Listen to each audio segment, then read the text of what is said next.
Good morning, good afternoon, good evening, everybody. However you happen to be watching and or listening to this, I want to welcome you to the latest episode of the Gaming Circle podcast. The podcast where, if you're watching the audio or the video rather, you'll notice that we are one man down. But yeah, we'll get into all that. I'm your host, Mr. K. Asante, TKO Asante on all the places we communicate, and also on that Discord, which if you are a member of our aforementioned Discord, you know that by now the Great Everborn Saga probably sounds like Marge Simpson by now, probably, I would imagine.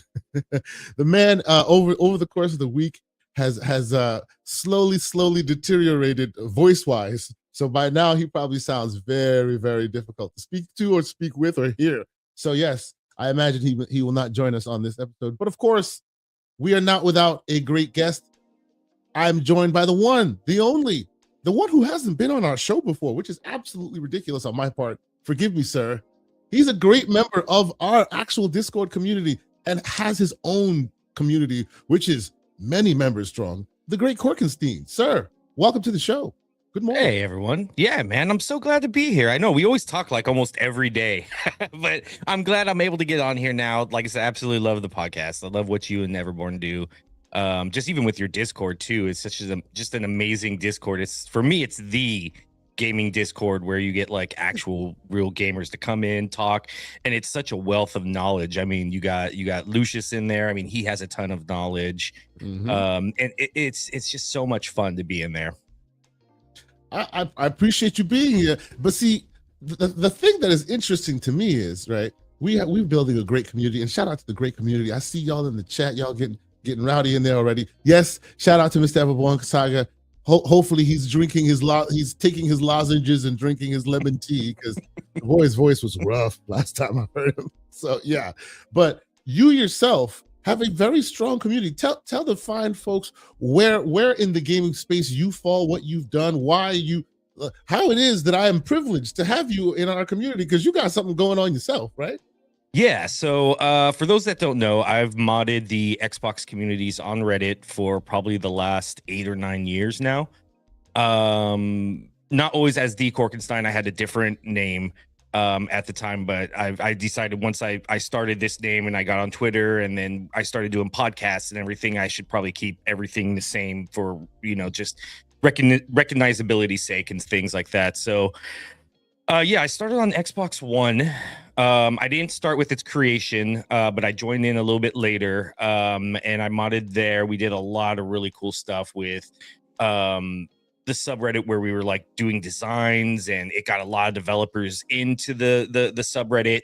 And it really sparked that community developer relationship that we had. Okay. And then once the Xbox Series X came out, another team made it. And they were like, hey, we love what you guys do. We need help with this. Can we join your team? We're like, yeah, let's start unifying these communities. And that's where it started. So we got Xbox One joined in, and we got those mods on the Xbox One. We got our mods over on the Xbox Series X subreddit. And then, Foreman, who recently passed last year, he had this crazy idea. Let's reach out to our Xbox sub. Let's take this unification to the next level. And yeah, that's what we did. We started working, and it took a year for us, because we've always had people ask, like the community ask us, like, why do we have 5 subreddits, all dedicated to Xbox on Reddit? And yeah, so we ended up getting that. And we now unified all the communities for the most part. We are on our Xbox. Yeah, that's where I'm at now, and we just hit 1 million. I'm sorry. There you go. No, that's the question I was going to ask you. So just to give people because not everybody's on Reddit, but yeah, to give people an understanding of the community size that we're talking about here, y'all just hit 1 million followers, a million subscribers, basically. Yeah, basically 1 million subs. When we took over our Xbox, it was at 600,000. Okay. And that was about 2 or 3 months, probably 4 months ago, 5 months ago. And then, yeah, we've slowly just built it up. We brought our developer contacts over. We started doing AMAs. We started doing giveaways. We started doing all this really cool stuff, bringing wikis and histories. And Game of the Year awards and things like that, and it just really just blew up. And yeah, we ended up hitting 1 million, and we just awesome, ran bro. and finished up some contests Mm. where even Ben Kenobi dropped a token and his Oh brand new wow, Fallout statue. that's lit. Sandfall and Kepler was like, here's 10 codes to give away for Expedition 33. Melissa McGame Pass, she ended up was like, here's 10 1-month Game Pass Ultimate codes, give those Very away. nice.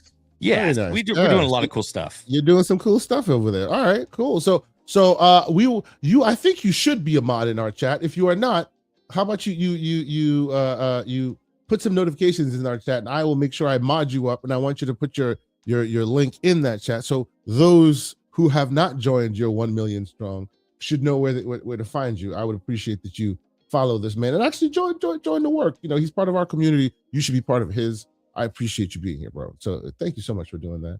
Thank you, sir. We have a lot of cool stuff that's actually coming up. So we are looking at getting media status since we hit 1 million.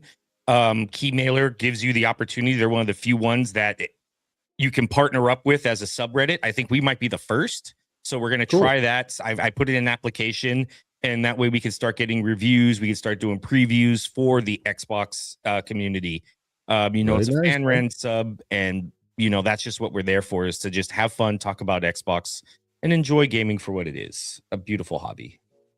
Fantastic, sir. See, and with that in mind, so you should now be a mod. Let me know if you're not. With that in mind, let us roll through how we do this today. And first off, once again, shout out to all the great people out here. Yes, I see you. You in there. You got the colors. Yep. Welcome, sir.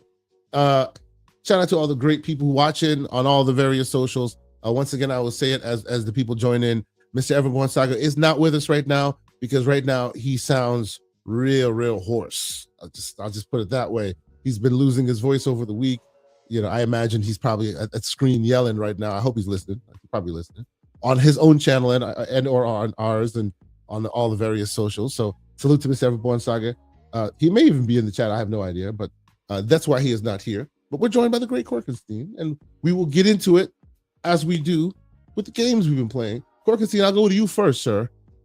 Any games this week that have been keeping your interest? I know there's we're in that lull time period where you could be tapping into the backlog. Anything interesting you're playing, sir?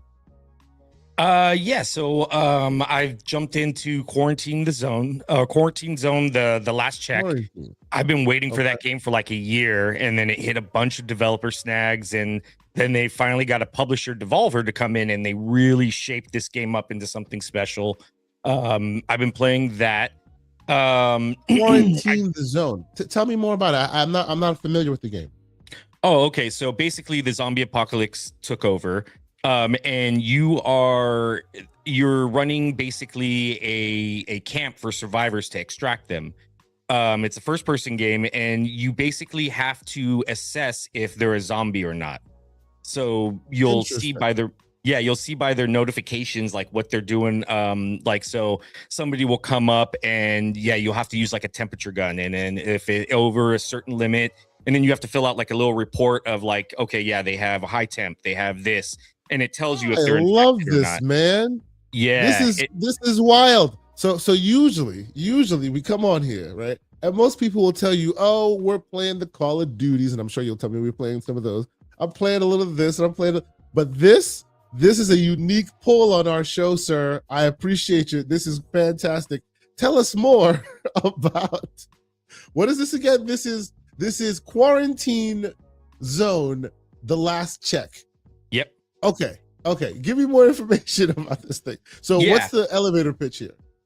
Yeah. So just basically you're running a camp, and then you got to take care of the survivors. So it's part base management as well. So you got to make sure they're fed. You got to upgrade the stuff. Right now he's looking at the person, he's checking them out, he's trying to see, and then you'll even get like an X-ray gun. Don't worry, there's no nudity or anything, so you won't be on this, but you'll just see like under their clothes to see if they have bite marks, to see their eyes, if they're red or depending, and then you have to get the selection correct, and then you get rewarded based off of it. If not, you can send them, like, let's say, like right there, it says conjunctivitis. You can put them in quarantine to see, hey, will they turn into a zombie later? Or they call it liquidation. So if you're absolutely sure they're infected, you send them to the liquidation, and they handle business. And yep. So yeah, it's a super awesome game. Part-based management as well. So you got to make sure your thing's constantly powered. You have food, supplies, and then they have a little mini game too to shake it up, where This zombies is are the trying end to of the attack your camp. universe, the end of the world management sim. Basically, Yep. so You are and I'm gonna God be in very- this game. You're deciding these people's fate. I'm going to be cynical right now. Okay, forgive me. I'm going to be a little cynical right now. So basically, this is like, what's the name of the zombie TV show that everybody loves so much, that people have been watching for God knows how long at this point, like Walking Dead. The Walking Dead. Yeah, this is basically The Walking Dead before it all went to crap, right? And they went, let's mine it for more juice. So what would happen before the uprising completely goes haywire? Well, people would build up bureaucracy. They'd have checkpoints. They'd have all these systems, and you're basically playing that version. Yeah, that is hilarious to me. Oh my god, how deep does this thing go? Are there can they revolt? Are there do they break free of their shackles and kill the entire thing? Yeah. So you can actually, if you admit, so see, he just sent him to liquidation, so he's gonna get taken out. He's just like, I'm going to liquidation. Ooh. Yeah, pretty What? much. Yeah, there it goes. That is weird. And then so you can actually, like, if you make a mistake, so there's a guy in quarantine. You can, if you submit a zombie into the base, it'll start eating the survivors. Like and then you got to go in there and kill the zombie. But yeah, it's not too in depth where you get into like the political social aspect of it.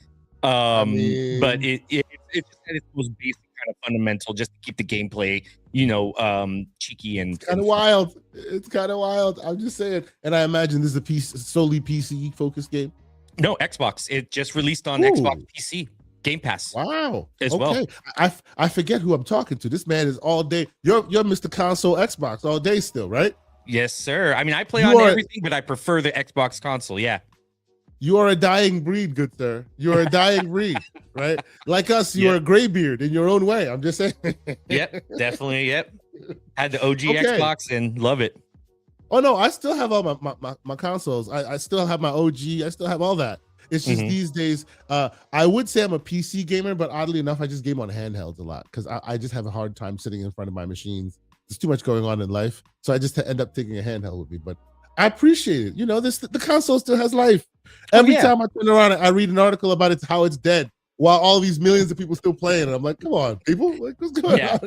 And speaking of handheld, that's the next thing I was playing is the ROG Ally. My girlfriend got it for me for Christmas. And very nice. Very nice. Yeah, I started back up Detroit Become Human again. I forgot just how amazing that game actually is. Okay. Chef's Kiss runs beautifully on the ROG. Okay. Yeah. So Detroit Become Human, for those who haven't played it, if you recall, used to be a PlayStation exclusive. I think PS3 or was it PS4? I think PS4. Yeah. But I actually really enjoyed that game. To me, that was kind of like a Telltale game in its way, as far as walking sim, if you will, but turned to 11 as far as storytelling and even graphical output and all that. It really tried to shoot for the moon. It was really, really good, right? Oh yeah, definitely, hands down. Have you finished playing it? Not on my ROG. So I take it to like for my lunches and stuff like that. So I get limited playtime. So I'm slowly moving. I'll do like maybe 2 scenes, and I'm like, okay, I got to save this because if I play, I'll just power through it. Even while I'm at home, I got it on my Steam machine. So I kind of not my Steam machine, my PC. So I don't want to I want to savor it and actually enjoy it by a nice brisk pace. So I haven't finished it yet, but I'll probably get to it probably next week. Probably finish everything up. Very nice. I'm going. And if I'm not mistaken, it's been a while. It's been out for a while, so I think it's even been given away for free sometimes on certain platforms. And usually it's really cheap. If you find it on Steam sale or whatever, it is ridiculously cheap. So if you guys have a chance to, this is a game that people should play. I suspect not a lot of Xbox people got a chance to play it back in the day because it was exclusive. So maybe it was just one of those that might be in a lot of people's blind spots. But it is worthy of playing. I think it was really, really well told, and very nice acted. I enjoyed myself with that game. Very well done acting, and the narrative is solid, the writing is solid, the path branching on it is absolutely solid. You do some stuff and you just it just branches off into a new thing you never thought would happen. You can get it on sale. That's how I did. I actually got all of I just had their name in my Quantic Dream. They had their like sale on like the end of the year sale or whatever. I got all their games for like $10 on Steam. That's wild, bro. That is a sale. That is a steal. Whoa, that's amazing.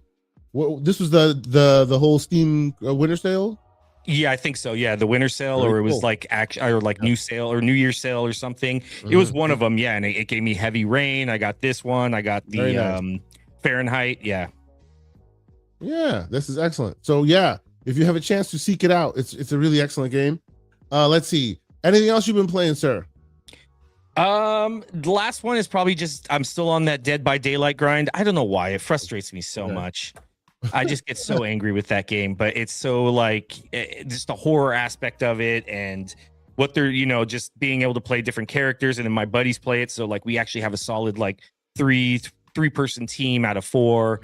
But it's just so frustrating at times, but I absolutely love it. Just the aesthetic, the thrill of it. Dead by Daylight's been around. I'm a huge asymmetrical horror fan as well. So I played, Friday the 13th. I played the Ash game. I played Texas Chainsaw Massacre. I'm looking forward to Halloween coming up from Ilphonic and from those guys who did Killer Clowns as well, and Predator Hunting Grounds. So all of these games, DBD is just it's a guilty pleasure. It's so frustrating, but absolutely. Have you played? How long has this? I've dabbled from time to time. Yeah. How long has this franchise been going? I mean, because it to my understanding, it lives and dies by your crew, right? Like, and all the excellent new interesting content they've been adding to it. I think it's been around for quite some time at this point, right? 10, I would say 10. It feels like 10 years. Yeah, it feels like it's been around for a really, really long time. And they're constantly, they just added The Walking Dead a few months ago.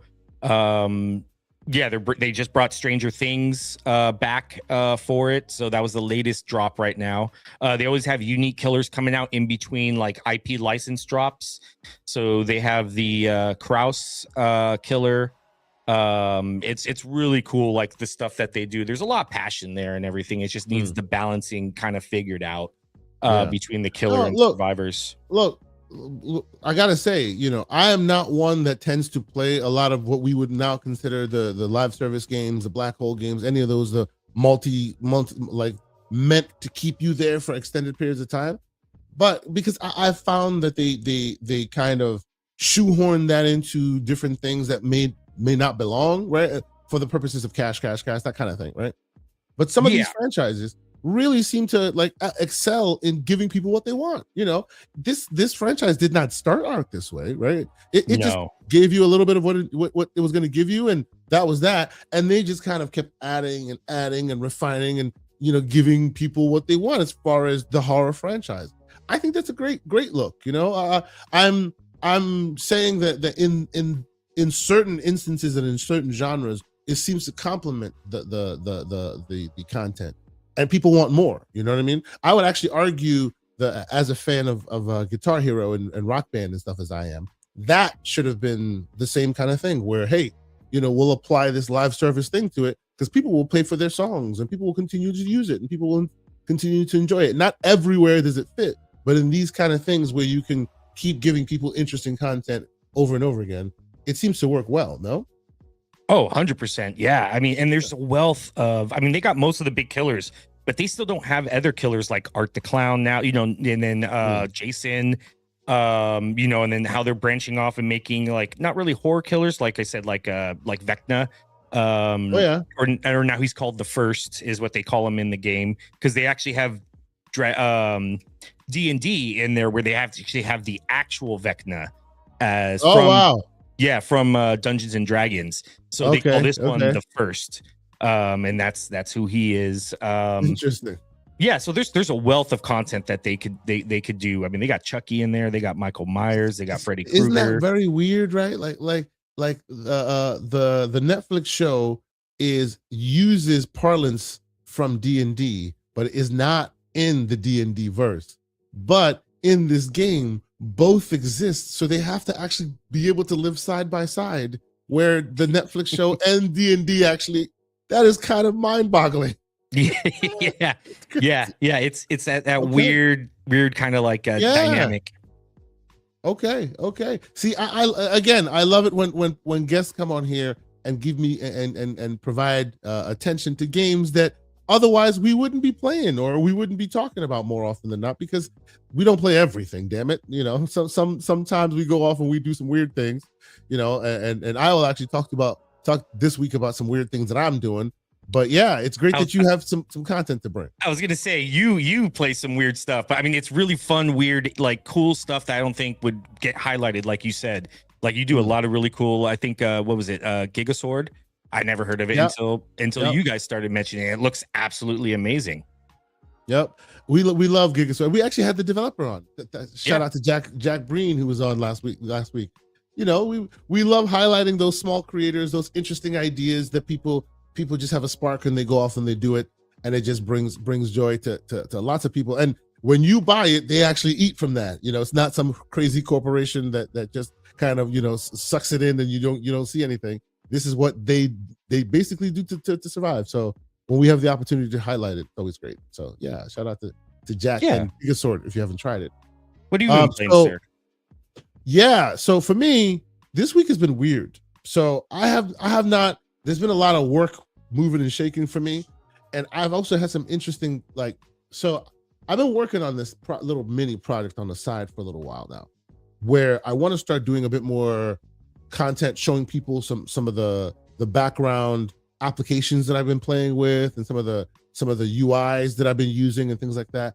I'm trying to do some more tutorializing because, for example, a lot of friends of mine in the Discord and on Twitter and the like will reach out to me and say, hey man, I have this new handheld, like you do, Korkenstein. I have this new handheld and I would love to maybe put this old school game with it, put that old school game with it. Oh, I would love to play this arcade game there, or I would love to, to incorporate the retro into your current environment while they have that front screen FSC or whatever, right? So I'm just like, I've been telling people, oh, you got to do this. Oh, well, you got to do that.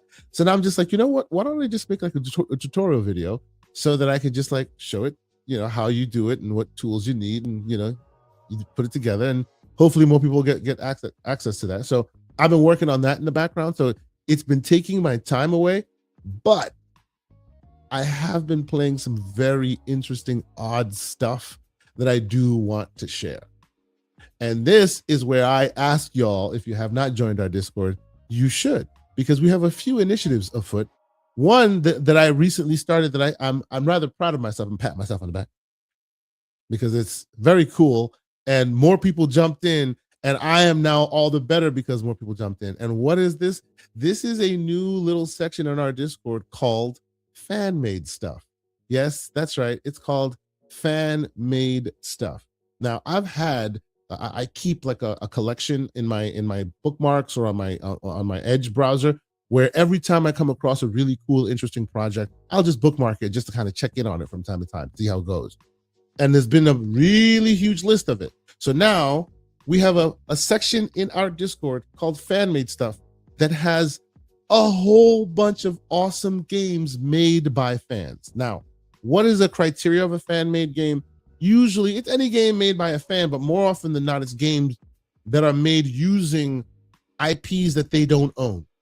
Okay, so that means it's almost a complete game. Sometimes it's a demo or whatever, but it's using an IP they don't own. So let me give you one of my favorite examples, and then I'll actually tell you the game I've been playing for a while, because I've been playing that, and that to me is probably one of the creams of the crop as far as fan-made games are concerned. But like, I think I may have spoken about this game on this show before, and the game is called, let me see here, let me show some quick footage here. Excellent.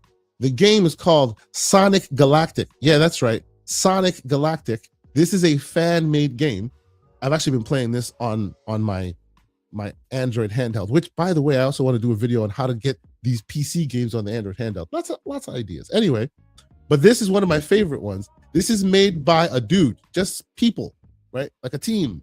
and they love this stuff. They want to pay absolute respect to it, but it is not by Sega. It is not endorsed or owned or any way by Sega, so they are not allowed to sell it. Right? So that means they want you to try it for the love of it. They want you to see how great it is, but you are not going to buy it. So you can just go get this today, right now, put it on your machine, play it, and have an awesome time because it is excellent, ladies and gentlemen. It is excellent. That looks absolutely so amazing. Cool. That's awesome. I mean, especially with the IPs, because if they're not selling it, technically it's not IP for infringement. So they found a loophole. Sir, we are about 20 to 25 games deep on the fan-made game stuff. And this is just one example of it. Man, I mean, some of these games are just like mind-blowingly cool. Like just, holy crap, I can't believe these people are doing this kind of stuff. No One Lives Forever. The revival is real. I just saw that right now. Yes, that was one of my hands down like favorite from Monolith. That was like one of their first games too, I think, was No One Lives Forever. Indeed. Now, for that one, so they know that they made, I think, 3 or 4 games. No One Lives Forever 1 and 2, and then a few other games, which were in the No One Lives Forever universe. Yeah. This, because they no longer exist and you can't buy it, a person took it upon himself to basically bring them back to life and stitch them together so you can play it all together in one big, wonderful thing.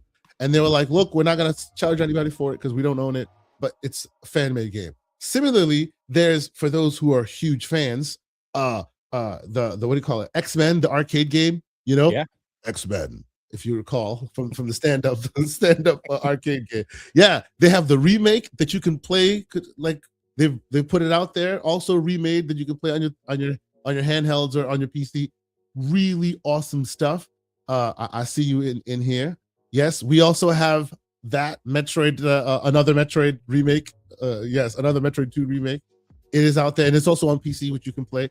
All of that is in our fan-made stuff Discord. And then shout out to other great community members who've added their games to it as well. They're like there's a Mario 64 kind of remake that is so good. It looks like they've made it in Unreal Engine 5. It's just it's just insane looking. Like what? It's just that looks amazing. I have one I'll add later, but technically, well, it's fan made still, but it's using a pre-existing game, like you said. So, Star Wars Galaxies, people are trying to bring that MMO back.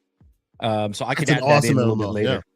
There you go. Excellent. But this is the thing. So join the Discord if you have a chance to. That's discord.gg/TGCP. Again, discord.gg/TGCP. That is the Gaming Circle Podcast. Discord.gg/TGCP. Join us. Either add the game you think we should know, or if you have no ideas, come be a part of it. Get access to the list. Play some of the games. We want to spur that conversation. You know, there's so many in that list right now. Like it's getting more and more massive. One of my favorite ones, besides this one, which as you can see, they've even made a 3D. Like, look at this. Oh, like, yeah. This is all made by people. That's insane. It's all made just by people. It's just insane what these people have done. Like, just what? They just do what you've always wanted them to do, and you're just like, you know what? Screw it. We're not gonna wait for Sega. We're just gonna do it ourselves because we just need it to exist. Wild. Yeah, just look at that. You know? I mean, and develop it I used to be a former developer. So like for those that know, I worked for Electronic Arts for years. And I worked on some of the classic IPs, and trust me, development is not an easy job. It takes a lot of passion, a lot of heart. Yeah. And so like my hats off to these guys right there. Cause that's amazing. The time and effort, the coding, the animation assets, all of that stuff. All of that stuff, man. It's not a copy paste. No. And in many situations, they built all of this, and they had to build all this because this stuff doesn't exist, and they had to take existing assets. Just scraping the assets from the existing source is difficult enough, let alone repositioning and reusing them for your purposes. This is its own crazy, wild, like skill set. It's amazing what they've done. And not only that, but creating actual dynamic, fun gameplay. Like, people don't really realize like what you're playing is actually specifically designed and for people to take it and make something of their own to make the gameplay invigorating and fun. That's a special skill set in its own. Not everybody can do it, as we've seen. Indeed. Yep. Yep. And just so people understand, if you find yourself in our Discord in this section, like it's not complicated to get these things to run. Literally, we show you a photo of it. We give you a little brief description, and at the bottom a link to how to download. Most of these are just a installer, click, click, click, play. Others just are a zip file. You unzip and you launch the executable. It's just that simple. They tend to be small projects by small creators, so they don't overcomplicate things. So we'll more videos and stuff to come in that realm. But just so you guys know, we're building that resource there. So if you ever feel like it, because look, we live in a world right now where, you know, I'll be frank with you, you know, gaming is becoming an even more expensive hobby than it used to be, both in the hardware and the software sense. So, you know, I've been mentally in my head anyway, just trying to. I take my responsibility as a thing that people listen, a resource that people listen to pretty seriously. So when you come to me and ask me for something recommendation wise, I want to make sure I'm respecting your time and your wallet. So now my recommendations tend to be what you already have, or something free that is just as awesome as something you would be paying for. So there's a lot of resources there, you know. So I'm going to try and highlight a bit more of that as the time comes. So, you know, there's that. One of the best fan-made games that I've actually been playing over the holiday season. Like, I've been playing this thing for many months now, and like when I say this, people might think it's blasphemy, but like hear me on this. We all know that Half-Life, the game, the IP Half-Life, is the OG of OGs. It's the source of all. And see what it is there, source. If you know, you know. You know, it's the OG. Right? And all of the new IPs and all of the new modern games built on the bones that Half-Life built, the Half-Life created in a major sense. But today, I would have a hard time telling a young person to go seek out and play Half-Life 1. It is a difficult game to play today. Half-Life 2 or any of those, it's all good. Let's go. You can play those today. But Half-Life 1, exactly, like specifically Half-Life 1, that is very hard for me to recommend to people to play, just because modern games, modern sensibilities, all that, right? And Half-Life 1 is kind of in a bit of a black hole when it comes to that, you know? So enter Black Mesa. I don't know if you've seen or heard of Black Mesa. Have you heard of Black Mesa before? Yes, I have. Okay. I haven't really gotten into it that much, but I've seen it around on Steam or somewhere. I think didn't they have actually, like, they made its side thing and then you can actually get it on Steam and stuff like that? Or is that G-Man? So this is what I'm saying. Black Mesa is the greatest fan-made game ever. And it's so great that I would recommend you play this instead of Half-Life 1. How great is it? It is so great that Valve saw this project being made by fans and blessed it to the point where it's now a complete product that Valve themselves stand behind and you can buy in their store. That's how great this fan-made game is.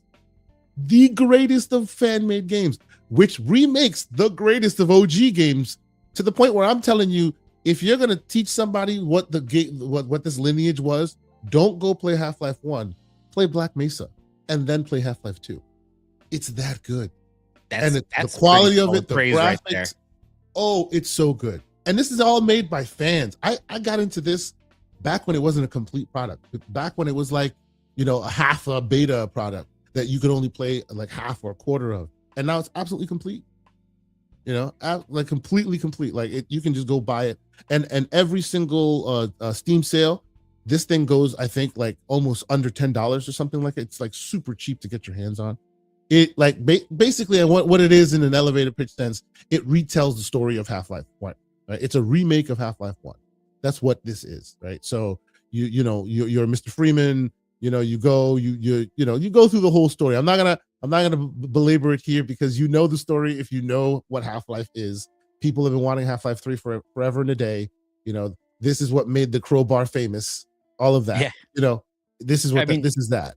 It took what FPS was at the time, which is boomer shooters, and created a narrative experience out of it. Like this is the father of the narrative first person kind of gameplay that everybody has done.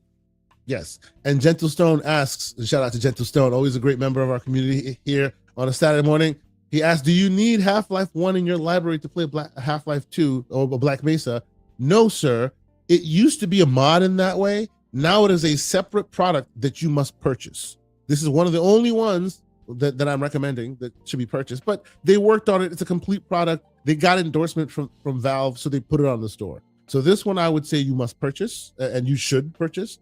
But yeah, like I'm sure if you really dig, you might be able to find like a version of it that's free out there. But I would recommend you purchase it because it is a worthy remake. Like it really is. And of course, it was remade and released, I think in 2020. So it's many years now. So any piece of hardware that you bought in any recent years will crush this from a hardware perspective. It'll play on anything. So, you shouldn't have a problem running it. So I would recommend you purchase it. If the price, I don't know what the price is now, but if the price is a little high for you, wait until the Steam sales. This thing always goes into deep discount. So I would buy it anyway, and I'd purchase it and I'd play it. But yeah, this is the remake of Half-Life 1, and I would say, it's a worthy remake. Oh, I'm being asked, what's the difference? There are no differences between this one and Half-Life, the OG Half-Life, except the very ending. So the very ending, there are pieces, and I won't spoil it, but the original Half-Life didn't actually finish the ending, right? It kind of touched on the ending and then boop, you're gone, right? But later on, they talked about how they were gonna finish the ending.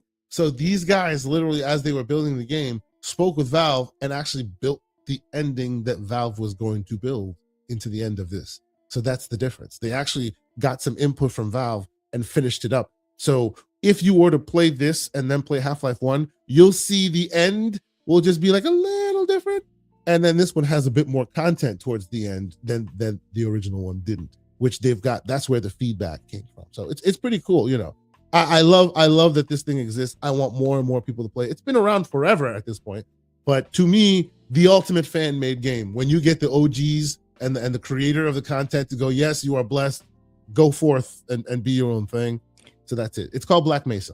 It's $20 right now, but it looks like it just went on sale for $5 during the winter sale. So this is what I'm saying. So you can get it. Keep an eye out. Get it on sale. Yes. Keep an eye out. It's a worthy game. It's all that. So yeah. But again, join the Discord. There's so many games like this. I'm playing a game called Streets of Rage X, which combines Streets of Rage 1, 2, and 3 into one.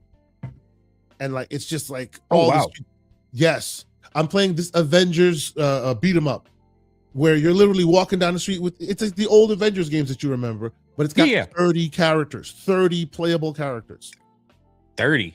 Wow. Yes, and that's like custom created assets too, right? The art assets and stuff. They went into the X-Men bag and found all the other characters that you would want to play as and brought them in. It's dude, freaking that's cool. amazing. And all of it free 99 because they can't sell it. Yeah. All of it available to you to play today. You don't even have to pay anything. So join the Discord. If you know of some, because if you know of some, join us and tell us the cool projects. I'm going to be adding more and more into that as well. Also, and another plug to join our Discord. Starting the coming week, we're getting into it, ladies and gentlemen. We are getting into it. What am I talking about? We are trying to find ourselves the ultimate list of lists. We're building the biggest list available, which is the list of OGs, the greatest of all time games of your preferred platform. The first candidate in the gauntlet would be the Nintendo NES, the Nintendo Entertainment System. What we had a couple of weeks ago, we had all of our community members just throw out games they love, and they put it in the community section. We aggregated all of them together. We put them all together, and we came up with 64 games. They need to be turned into 10 games. And now, this week coming, that is the conversation we will be having in our Discord. So if you want to join it, now, when I say we're having this conversation, I mean, we're really having this conversation. We're not typing it on our little phones. No, we're getting in there. We're putting headphones on. We're getting into the voice chat, and we are having it. Sometimes we're like 20 people strong in that voice chat, and we have a host, and we're deliberating. We're going back and forth. It is a beautiful, beautiful thing. How do you think Mr. Everborn Saga became so damn hoarse? Yeah. So join us. That checks out. So this week we'll be doing that. Yes. This week we'll definitely be doing that. So, if you have your now the time to enter in your games is a little too late. Right now, it's still a little too late, at least for the NES. The other platforms are still available. You can enter yours in there right now. Shout out to Mr. Pixelbit G, sir. Shout out to you. I will reach out to you in the background. I'll show you what I'm talking about with the Avengers game, bro. I got you. I saw you in there. He's like, "What Avengers game, sir?" We got you, bro. Yes, but you can join. You can still add your list into any of the other platforms, but the NES one is locked, and we're starting that one. But if you want to be a part of it, be a part of the voting block. Anyone who's in the voice chat gets to vote with us, gets to be like, "Hey, man, I think this game is better than that game." We'll hold a vote, and ultimately at the end we will have a concise list of all of our favorite games from every platform. That's what we're driving towards. But NES is first. So join us next week. We do this while we're working, by the way. So it's not like, take some time away or whatever. Nah, we're in the chat. We got headphones on. Somebody's like, I'll be right back. I got a work call. I'm like, all right, cool. We wait. And then somebody else jumps there in. it is. Never mind. I'm sorry. I was like, how is Mike Tyson's Super Punch Out not in the top of the list? But I see it now. I just it's in the lister. Yeah. I just can't read. There we go. Yes. So we'll be getting into all of that. But there's still time for all the others. Hey, you see now, Gentle Stone. You see, he's saying he hopes Who Framed Roger Rabbit is on the list.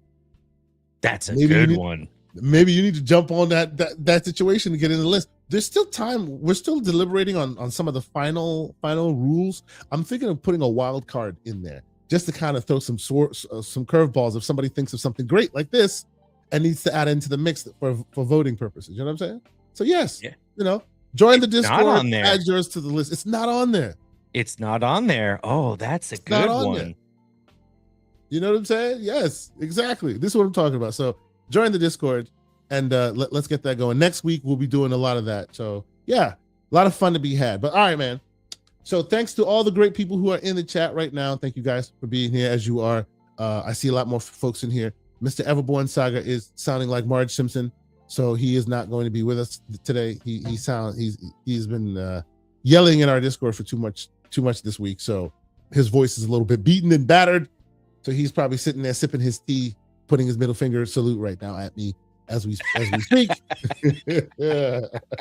But yes, wishing you well, Everborn. Wishing you well. Indeed. Recovery. Indeed. Yep. So yeah, so that's the kind of stuff I've been playing as well in the Discord, and there's a lot of content there. So come join us. But I think it's time we should move on to talk about some of the crazy stories that have been running around. There's a lot of different places. I think I sent you a couple things. You want to get into the leak first, or where do you think you want to go?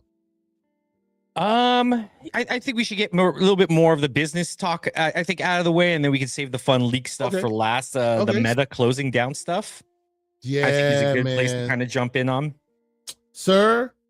Okay, so a lot of. I wasn't sure if people were going to care as much as I care.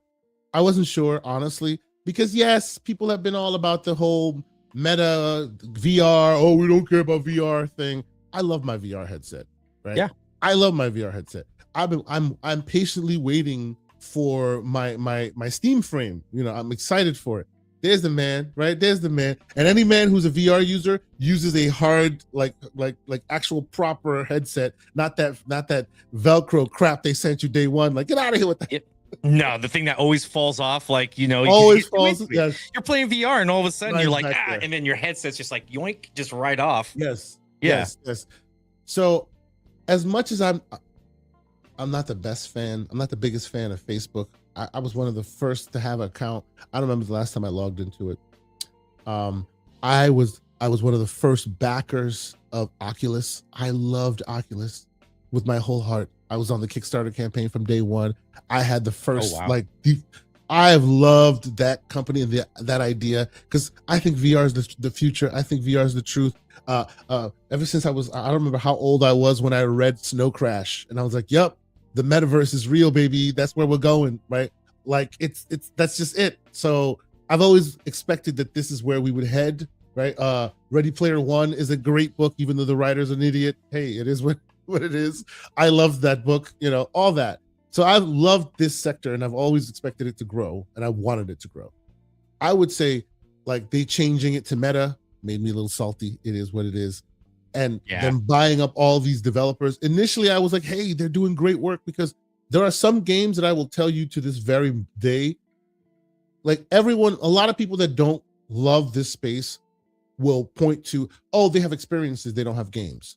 If you want me to convince you that this is worthy and a worthy place to play, I have a few games to share with you. And if I share them with you, after I share them with you, if you're a gamer like me, I bet you'll be convinced, right? But what they're doing right now, oh, it's so sad, bro. So It really is. yeah, And it's they not the bought up developer's all fault. these. It's No. Meta's poor business planning that's doing it. Yep. That's the sad part. It's like the developers created amazing games, and because of poor business decisions by Meta, they're suffering the consequences. Yep. And what's so sad about this is they're taking so many amazing developers with them, and it's just so sad. Remember the Order 1886 folks? Yeah, they got their heads cut as part of this situation. And they made an amazing game. And then, of course, Meta bought them. We were like, okay, we'll see what they do. They made some awesome VR games, and now they're gone, right? That was Ready at Dawn? Ready at Dawn, yeah, they're gone, right? And in addition to them, initially, that was some time ago. Now, Twisted Pixel is getting basically laid off. Sinzaru, which, if you don't know who Sinzaru is, they made there are two really good meta games out there that are pretty awesome, like Scope and Scale. It's about Thor and the mythologies and all of this. I forget the name of the game. It escapes me at this moment. Asgard's Wrath? That's the one. Asgard's Wrath 1 and 2. The first one was on PC, so you could use your big rig to make it run amazing. The second one was exclusively on the headset, so it definitely like suffered as far as visually, but they did the best they could with the hardware. Those two games, to this very moment, I would say are like transcendent experiences for anyone who's never played in VR. It's so good. I think it's like a 90-hour RPG with just like all the depth of it all. Like, you know, the first time you walk in, you're walking on the Bifrost and you're just looking around, and it's just like, you look up and it's just like God tier scale. It's epic stuff. It got a lot of 9s and 10s too. I think it has a pretty, like a 90 Metacritic or OpenCritic. It's like, it's no joke. It's a serious contender for like RPGs and what really you can do in the VR world. Yeah, man. Like, these guys are not gone because the game sucked.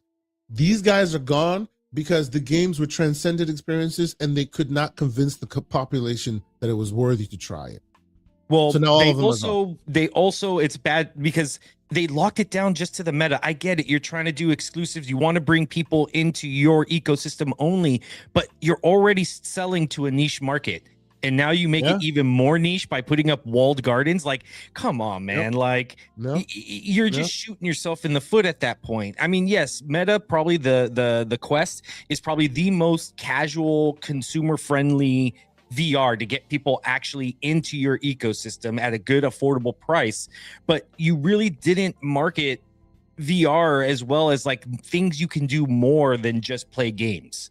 You know, and that's why the casual consumer isn't really buying into this, is because they need a reason more than just games. Like, maybe you can watch concerts, you know, maybe you can learn a new skill, maybe you could do really cool stuff. But Meta's just like, here's video games, and that's already a niche market on, you know, in that atmosphere, you know, in that ecosystem. So it's just bad business, and I just don't think it sucks because, like you said, these are solid developers. I think even Camouflage. They got shut down, and they did the Arkham Shadows game, which is that's one of the best Batman games ever. God tier stuff. And what did you get for it? You know, and here, if you know us enough on this show, we're about the marriage. We're not about the business necessarily. We'll talk about the business. We enjoy talking business, but if a game is good, a game is good, and we will champion it from the rooftops. We have on many occasions championed games that you've probably never heard of, that may never make a big splash, but damn it, it's good. And a lot of these games that got cut were by developers who make amazing games. And unfortunately, you know, it didn't matter. You know, it's so sad, man. It's so sad. But yeah, I will let the great BT Maverick his comments here speak, because he's absolutely right. he says he stopped buying games on Meta a couple years ago, and he's sticking with Steam VR, and he just wants to see Lone Echo and Asgard's Wrath and Batman brought to Steam. Sir, your lips to God's ears. I completely agree. Just like you were saying, Korkenstein, like just those references he's made there, those are some of the Mount Rushmore of games. When you play Lone Echo 1, I guarantee you can be the most hater of VR haters of VR haters. If you have an open mind and you put on that headset and you play Lone Echo Part 1, after you're done, I bet you'll say, okay, I get it now. Yeah. That game is, and the way that your partner interacts with you, I don't think I've ever played a game like quite so interactive with that character before. No matter what you do, it sees you. It's like it's a real person that like I would try and break the game. So she's having like a serious moment, and then I go do one of these things, and she'll be like, you know, you know what I'm saying? Awesome. Like it's really good. Yeah. When you get that immersion. Like, exactly. It's so cool. But yeah, so at this point, it's a very sad state. It looks like all the investment they made in that realm is being shifted towards AI and towards all that other, wearable, in the real world stuff, which don't get me wrong, I do see what they're building as far as the glasses that allow you to see like the real world and all that. Right? They built the AR lenses. That's right. They built a prototype that was like almost 10K or whatever, and now they're trying to get it down to like normal purchasable levels. So now they're shifting seemingly all their resources to this purpose, and now because of that they're cutting a bunch of stuff that I still think is really, really useful and necessary.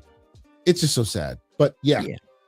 You need something that's going to be a reoccurring revenue. So like a lot of VR games are just one and done, which is it's not bad, but when you're looking at a studio on how you can generate that reoccurring revenue, you can't just keep putting out one and done games. You got to have something in the back chamber that's generating money for you guys. Is that me, or is that the great Dr. Dry Rub? Joey's in the chat, and he's asking, does anyone want the entire trifecta of Steam of Tomb Raider Steam keys? 1, 2, 3, 4, 5, and 6. God dang, that is a lot of games. And of course, I'm sure he's about to drop them codes right now. So bots, get your fingers ready. The man's probably going to unload on you. Shout out to the great Dr. Dry Rub. Pause. That was pause worthy. My bad. That was pause worthy. Thank you, sir. Thanks, I appreciate it. You said it. I was like, wait, what? Hey, man. Everborn Saga is not here, so you must hold up court. Thank you. I appreciate it. Good job. Yes. Thank you, sir. Thank you. But yeah, shout out to Dr. Dry Rub. Always here, always generous, and also a great member of our Discord. So shout out to you, Joey. Appreciate you, bro. But yes, this is very sad to me. What this tells me is chances are there's not much in the world for VR. Like, although here's the flip side of it. You still got Valve over here coming out with the Steam frame. Yeah.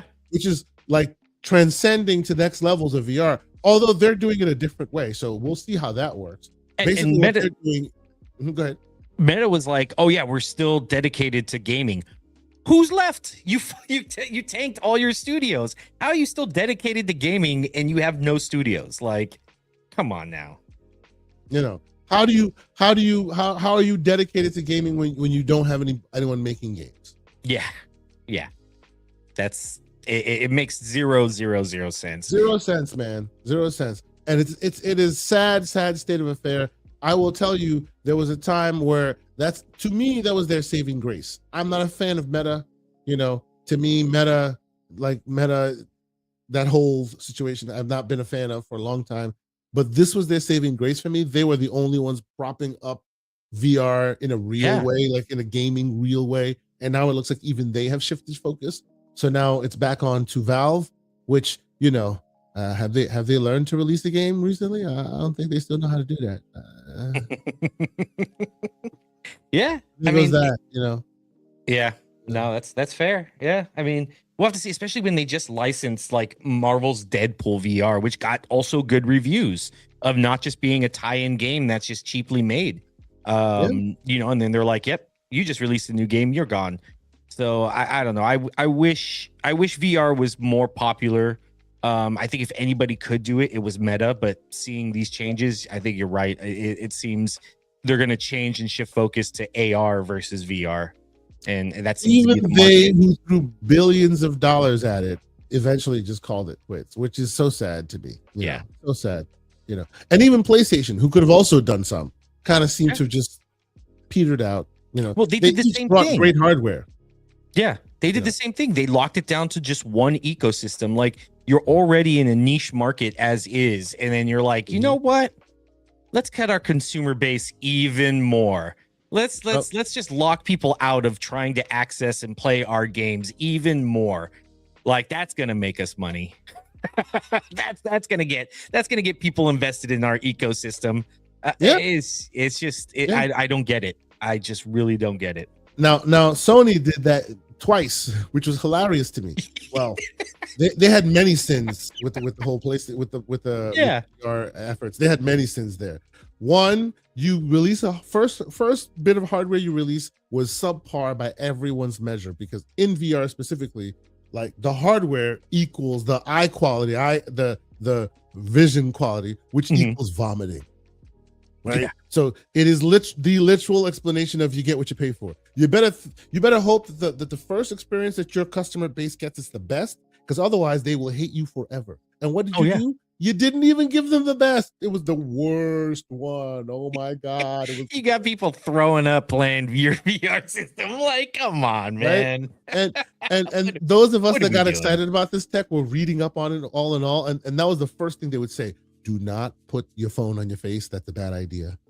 Do not, because you're needing 90 hertz per eye. We live in a world where 60 frames per second is hard to get. You're trying to get 90 per eye. You're trying to keep it. Otherwise, your brain goes, ugh, it's not real, right? Yeah, it doesn't know what to process. Yeah, and it just it throws off your equilibrium. Yeah.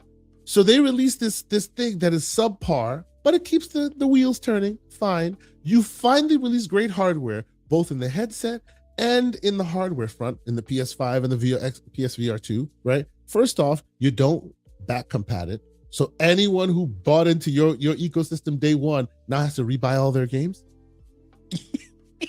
Yeah, that was once I heard that, I was like, yeah, I'm not going to invest in, because I had a PSVR.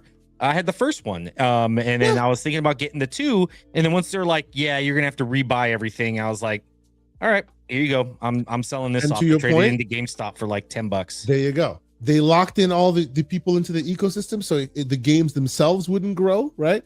And then to the point, again, they screwed up. Then they go, oh, I guess PlayStation people don't want it. We'll put it on PC, but the PC person must also have a PlayStation for it to work. I'm like, y'all are just completely lost. Yeah. What are you doing? Oh. So now you're paying just to get into VR. You're doing this like those mega price Steam prices, or not Steam, but those mega like VR headset where you're having to drop $1K just to get into the ecosystem. No one's going to do that.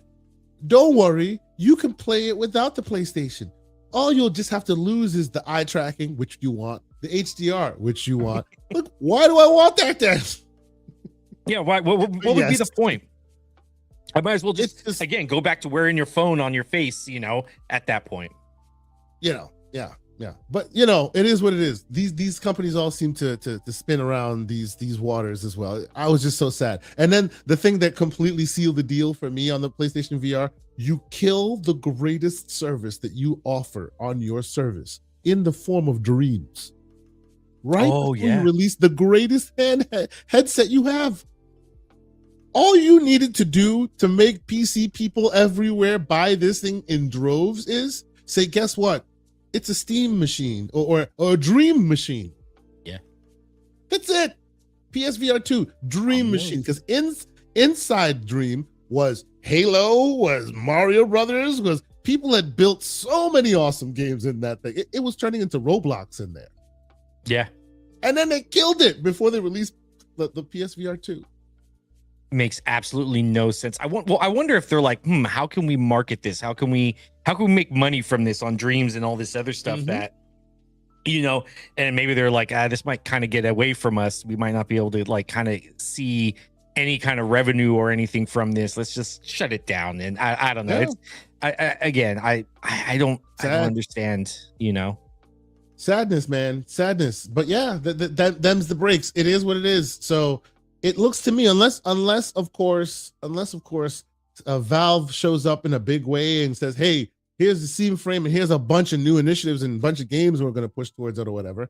Right? Like my dream has been all of a sudden one day Epic wakes up and goes, "Hey, all we need to do is put like Fortnite in VR, and the world will be ours." Like I'm waiting for them to do that. Like that's all they need to do now. Put Fortnite in VR. And now you have the Ready Player One dream, because that's what it is. That's the metaverse right there. That's it.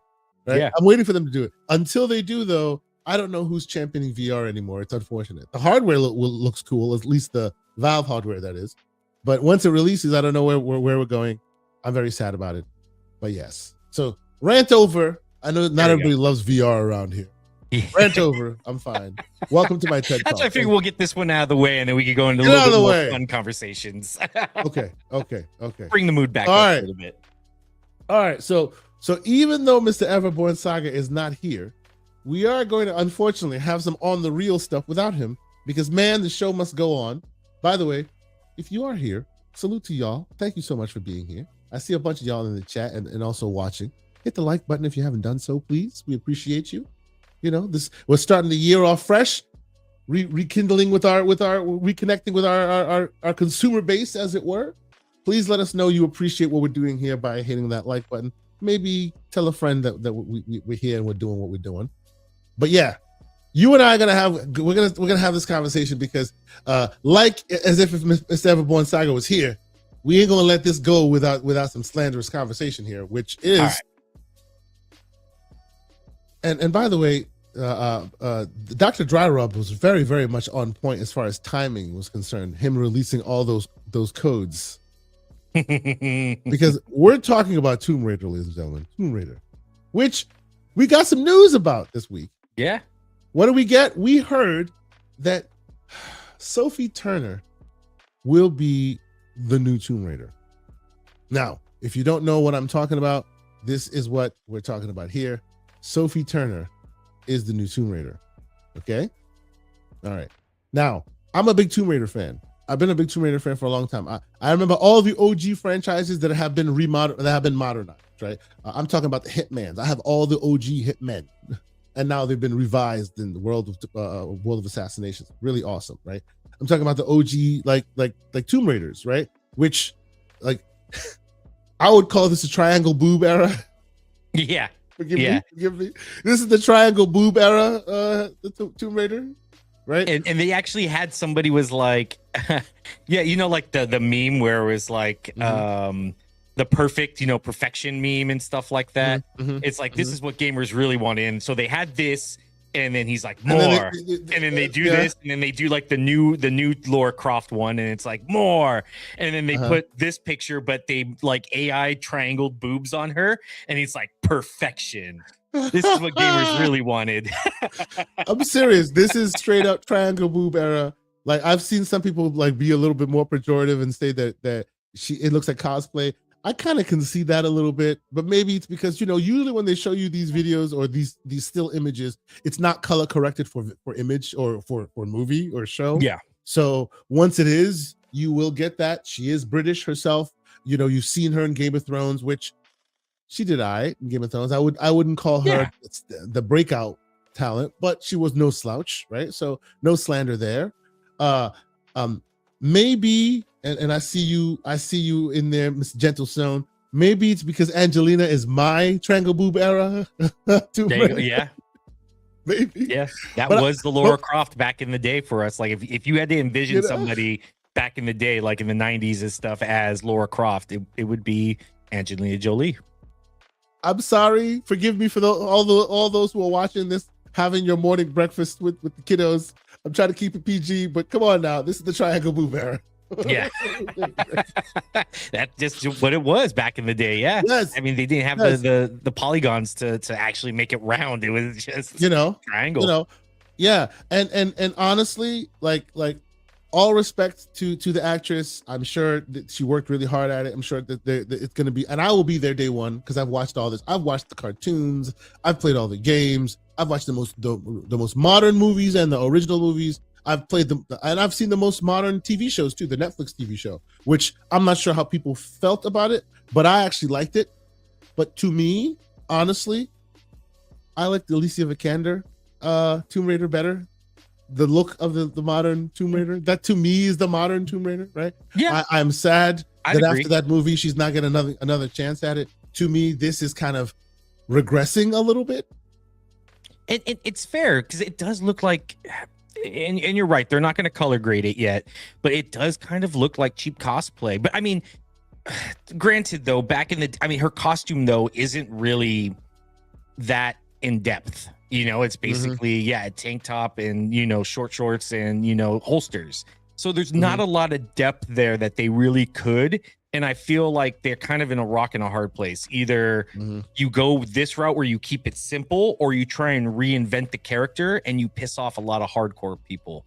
So, a lot of the hardcore gamers and stuff. So I get it. I don't know. I'm not a big fan of this. I'm kind of indifferent. I want to see what she can bring to the table as Lara Croft. Right now, this doesn't give me a lot of hope. But I will always. I'll be honest with you. Go ahead. No. I'm agreeing with you 100%. Keep going. I always give my rule of thumb for watching TV shows and stuff is I'll give a show one season, whether I hate it off the rip or I'm like, this is so just hard to get through.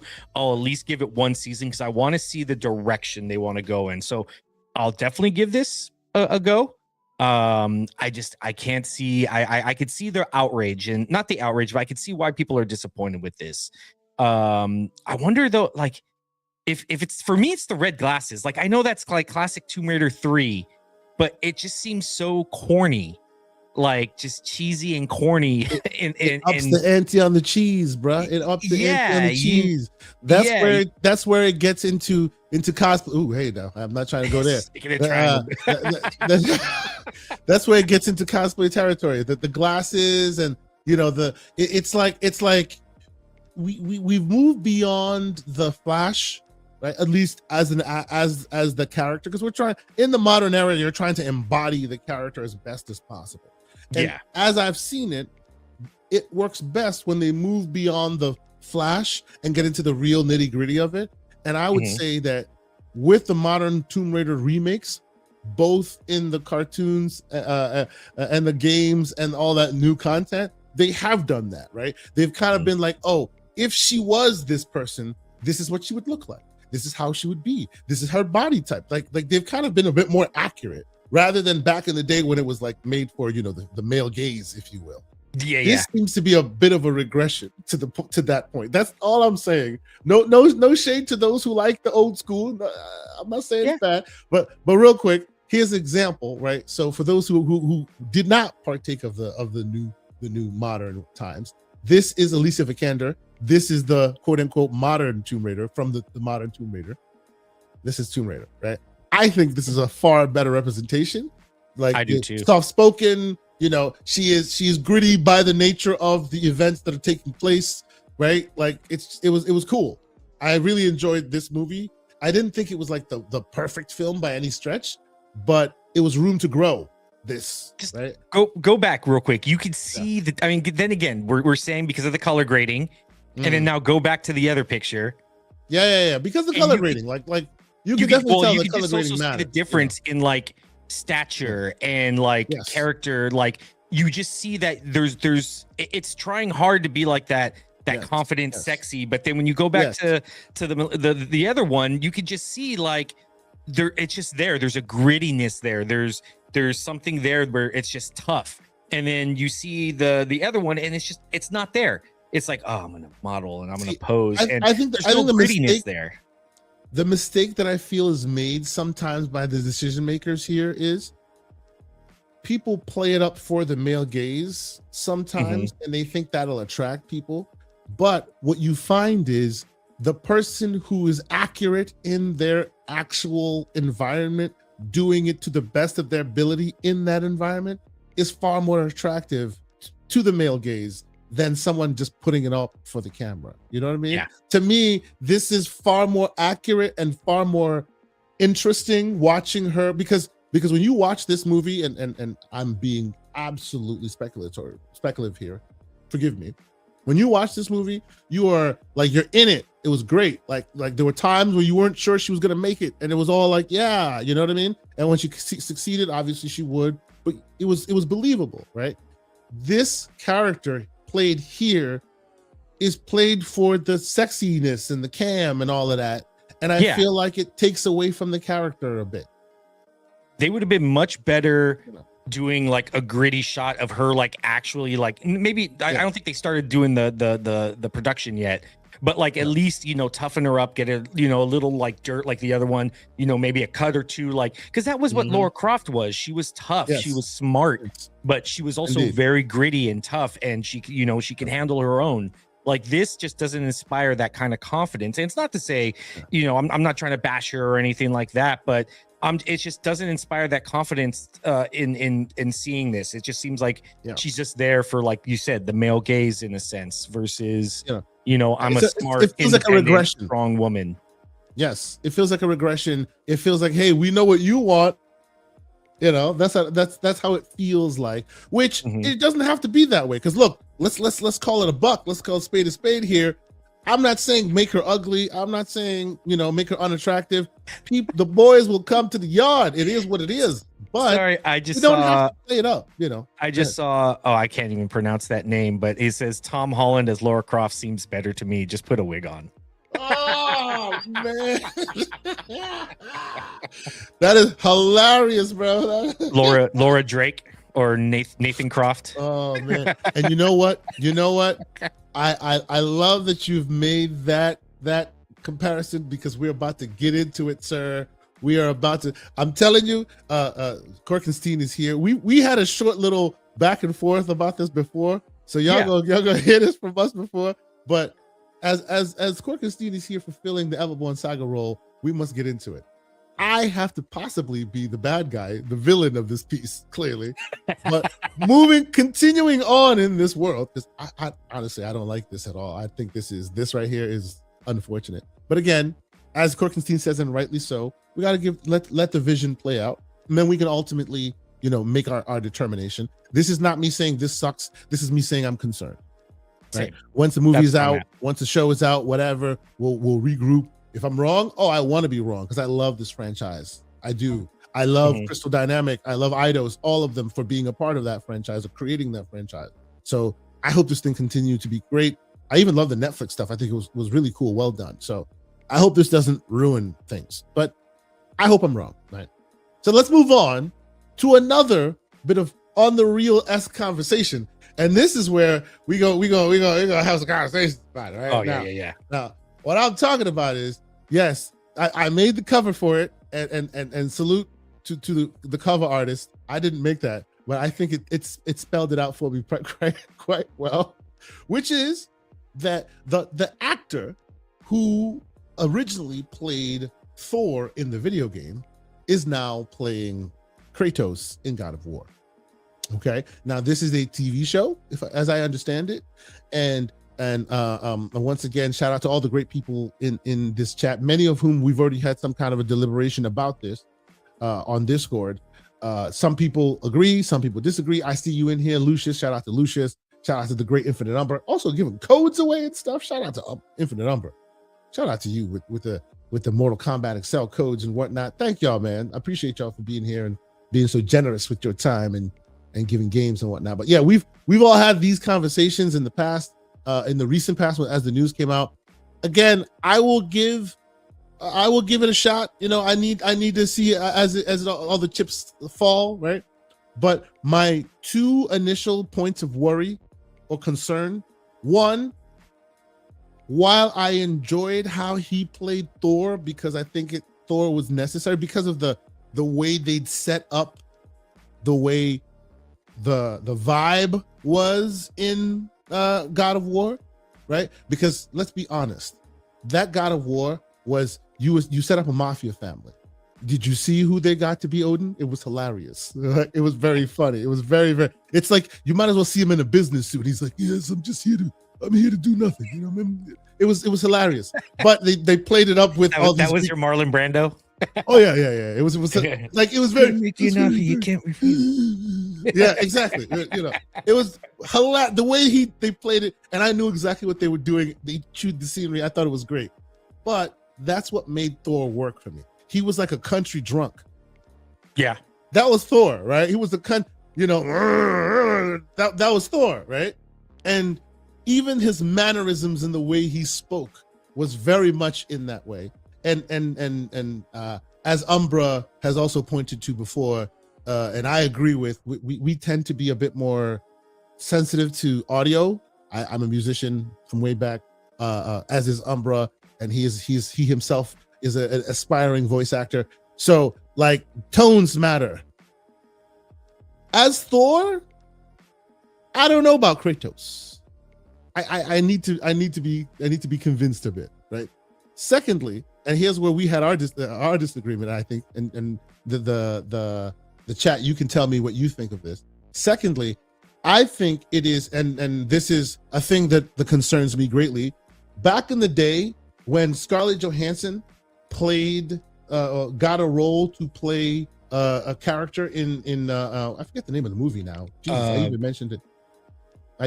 Ghost. Ghost in the Shell. Thank you. Yeah, Ghost in the Shell. Yeah, yeah. Back in the day when she got that role, which the movie itself was a decent film, I actually enjoyed it, but she was slandered to high hell because the character needed a bit more authenticity, and her California-looking ass, forgive me, that's my one, didn't suit the bill, right? Even though by and large, I felt like that was a shot at me. Like me, I took a stray bullet. How did I get a stray bullet on that? I didn't do that for you. But if the bullet fits, it is what it is. I didn't do that for you. But in general, it seemed to be like that was the bulk of the criticism, right? Like the character, the essence of the character needed a bit more authenticity, and it didn't have it, right? So people kind of slandered her a bit. I think she even put out a statement at some point, but that was a sign of its time, right?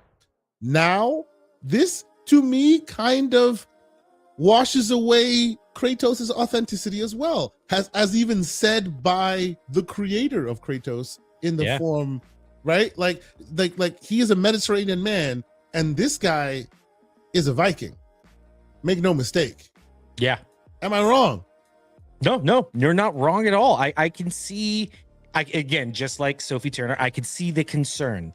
I could definitely see that the kind of contrast and stuff like that of there. And yeah, because I think the hardest part here is going to be the voice, because we're already used to that, boy, that real, deep. And, when he was Thor, he kind of had that, but it was no Kratos. And I don't know. I'm with you. My biggest concern is the voice, the look. I think he has the look. And that's, he can make it look at the beard. He can make it work. They got to shave his head. They better shave his damn head. If they don't shave his head, yeah. They better shave. Yeah, they better shave. Just I can see the look. He fits the piece. My biggest concern is the voice, because I already know they're gonna color grade him. They'll give him olive skin, I guess, through the color grading and whatever else it is. See that to me is oh. Well, they'll probably tan him up a little bit. Who knows? True. I mean, or like Lucius and I were talking about in the Discord, is they'll do the typical sepia film, or LUT. They'll put the sepia LUT over it. Grade everything. Yes, make it look all old and stuff. It's the desert. It's the desert one. The Mexico filter. The whatever it is. It's that orangish kind of. And I'm sure that's what they're gonna end up do. They'll just LUT the crap out of it just to make him fit until he gets his the ash of his family over him and stuff like that. Shout out to Eastside Vandal, another new member of our community. He says they're just gonna slap a ball cap on him and call it a day. Yeah, I hope you're wrong. That would be terrible. Come on, don't slap a ball cap on this man. Make him shave his head. Dedicate to the role. Exactly. We need to see the, Come on now. Now, what do you think of this? I was saying, what about the great? Now we've seen him do this before. What about Momoa? Yeah, I think you and I both agreed on that one. That Momoa would have been a really good choice for this role. Right now, he probably has he's too much in the game right now. There's no world where he shaves his hair. I don't think he shaves his hair. Even though I would think he'd need to shave his hair, he wouldn't shave his hair. And I think he could play the role because, like, his breakout role, he basically played this role already anyway, I think. Yeah. No, you're right. As Khal in Game of Thrones, in Khal Drogo. Exactly, right? So I think he could have done oh, man. All right. Let's address some of these super chats because this is just too much. Yeah, bro. I just saw that. He said, and it's me, the broke boy, with $2 super chat. He says, so Tom Holland's gonna be a Atreus. Dude, Tom Holland catching strays too over here now too. That's the second Tom Holland comment. But it's Sony. Come on, you know Tom Holland got to be in there somewhere. Come on, Tom Holland can't stay away from Sony at this point. You know. Yeah, Momoa would have been a good choice. I think, but I think he's wrapped up with Lobo, but I don't know if you get like, the Pedro Pascal kind of burnout, where it's like, he's in another thing again, and then you don't really get to like associate that with Kratos. You're going to associate him with Aquaman, or Lobo or things like that. At this point, having him on the project would just blow your budget. Right. Yeah. Had you had this idea during the Khal Drogo days, as soon as he was done and killed off or whatever, that's when you could have scooped him up, because at that point he would have still been relatively cheap for you, and it would have kind of kept his zeitgeist going, and it would have helped build him. Now he's 2 star power for you. You blow your budget on him. Momoa would cost too much. Yeah, absolutely. Absolutely. Yeah. So it's unfortunate, but so. Oh, he's also in Street Fighter too. That's what. Which one? The broke boy, Momoa. He's in. Momoa, yeah. He's also in Street Fighter. True. He's also in Street Fighter, which is another one that I'm just like, I've seen some of the character work, and some of them I'm like, okay, but others I'm just like, I'm questioning right now. I don't know, bro. I don't know. Yeah. I love the fan service. I love the fan service they're doing. That's great. Yes. But it's kind of like they're hinging on that fan service to like cringe level, where it's like. So that's another one I'm concerned. It sucks because like video game movies and shows have, like, Fallout is probably one of the few that have actually done really well. Even the old like Resident Evil like 1 movie with Mila Jovanovic, or I think of course, Jovanovic. Yes. Mila Jovanovic. Yeah, she was good. She was great. The first few were pretty great, and then it just went. they was it Ewell? What's his name? Ewell Bowl or whatever it is. He just made like, and that's he's the. Okay. Hold on. I see what's going on in the chat, and I need to put a stop to that right now, because I saw this argument also in our Discord, and I had to laugh this off immediately. Get out of here, my brother BT Maverick. You are ridiculous, sir. He said Jared Butler would be a good choice. Sure, he would have. Like 10 years ago, bro. The man is in the 60s. What are you talking about? You get him right after. Was a long time ago. You get him right after Sparta. Yeah, maybe. 300. Right? I could see. It's the same reason why Christopher Judge isn't doing it. He's too old. Exactly. Well, it's not a knock against him. He has back problems and stuff, like Lucius mentioned in the Discord. He's also had some plastic surgery that makes him look a little bit. A little. But Ewell Bowl, like him creating all those crappy, just horrible movies. That's where a lot of my concern comes from when stuff like this happens. Anytime, even years later, even though we've had some pretty good shows come out and movies relating to like a video game, universe and world, it's still always just in the back of my mind, they're gonna botch it. And that's my biggest concern. And it sucks to have that as a gamer, because we should be able to enjoy great movies, but there's just people who try and cash cow on it and just don't have the vision, for it. Yep. I will contend, and I won't take credit for this, because myself and both myself and Everborn, Mr. Umbra, actually, Infinite Umbra, in the Discord came to this conclusion together, that we thought that this would have been a better choice. I don't know if anybody knows the show American Gods, a gentleman by the name of Ricky Whittle. He would have been a far better choice, in my humble opinion, for this role. I'm actually like trying to find a good I was gonna say, yeah, good I photo. I wasn't able to see the picture. I remember you guys talking about it, but I think I had to Yeah. leave for work before I could actually Yeah. see. Yeah, and I'm literally digging through the crates just trying to find a picture here. Please forgive me. Avert your eyes, avert your gaze if this is too much for you in the morning. But here's Ricky Widow. Here's You know, Ricky Widow. slap a He has beard the on him. look, I could see it. and and this is him when he was much smaller. He's much more swole now. He's I was got about the to beard. say, He does have a good beard on him these days. The man would be a far better. He'd be a far better choice, I think, than what the choice we got. But yeah, then Tomb Raider. yeah, then Tomb Raider guy. No, I agree. Yeah. Yes, like I was gonna say, yeah, this is probably him a little bit more leaner, defined. Yes, but yes. He's a big. He's a far bigger. Like he's gotten much swole in his day, and I think he would have been a far better better choice here. And the skin works, and he's a great actor. By the way, Yeah. great actor. This is him with hair. This is him with the beard. You know what I'm saying? Like the man could have gotten the job done. I'm sorry. Saturday morning. Erodimus wants to know why you have his picture saved on your phone. This is not my phone, sir. This is the internet's, sir. Calm down. Oh, that's great. What are we trying to imply, sir? Oh my god. Anyway. Yeah, I could see it. Longer beard, like Yes. that right there, Yes. that would be an insanely smart choice. And I think this is where Yes. you and I talked about too on the Discord, that this kind of felt lazy. I thought it felt rushed. But I mean your assessment's fair as well, that it's a lazy choice, I think. Yeah. I again, I'm that, you got me. I'm that type of gamer. I'm the type of viewer.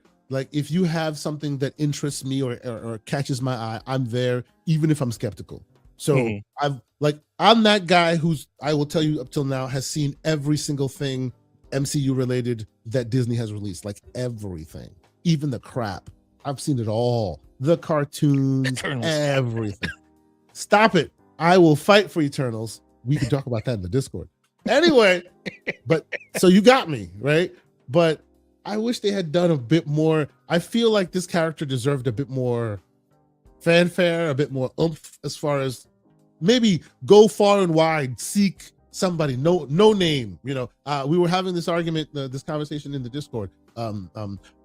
A very odd example, but the best example I can give, which is Passion of the Christ, which is a film I saw many, many, many years ago, right? And it's say what you will, there's some propaganda in it. Yeah, fine. But as a story, which everyone basically knows, if you're religious or religious adjacent at all, you know what that story is, right? So when they said they were going to put that to film, I was always very eyes wide open on like, how the heck are they going to do that? And they picked a character who, an actor who at the time was no name, like really, who Jim Caviezel at this point has gone on to do great things. I loved him in many TV shows and movies and stuff, but at that time he was a no name. He fit that role like a damn glove. I was like, wow, I can't believe it. In the mind's eye, it works because you didn't know him from anything. No. I would have loved for that to be what he is here, where they find someone who they can just make, okay, this is your Kratos, so that they can move on to future movies and do real cool stuff with them, right? Now, I'm not sure about that with this character. We'll see. I could be wrong. And this is where I put the what would you call it, the tinfoil? Was it kufi? The kufi. We put the kufi on. That's right. Yeah, this is why I think it's rushed, is because they're looking at other shows right now that are being canceled. I think the Horizon show was canceled, right? I think there was another show that ended up getting canceled. Yeah, weren't they even planning a movie for that as well? That was also eventually degraded. Yeah, or whatever? I think so. Yeah. I think Herman Holst kind of wanted to take the Horizon. I mean, that's their darling. So they wanted to take that into the movie and TV world, and I think those got canceled. I think there was something else that got canceled that was going to be, and I think this is where they're kind of like the Amazon and Sony were kind of like, hey, you don't want this to be canceled. You got to do something. We need something. And I think this is why they kind of rushed the decision. He already knows the material. He's already known and stuff like that. So, yeah, I think this was rushed just so it wasn't going to be on the chopping block. Possibly. possibly. But yeah, like Denzig, like Deniz G883 says, which I completely agree with. Why not a Mediterranean actor? Right? A Greek role doesn't come along very often. Just look at how white the cast of the Odyssey will be. This is the thing, I'm just trying to keep the same energy. Back in the day when this happened, people were just all over the place, and now they're just like, we'll just paint him. It feels very Soul Man to me, for those who remember the 80s movies. I don't know, like they're sitting by the writer's room and go, yeah, don't worry, we'll just paint him black. Oh boy.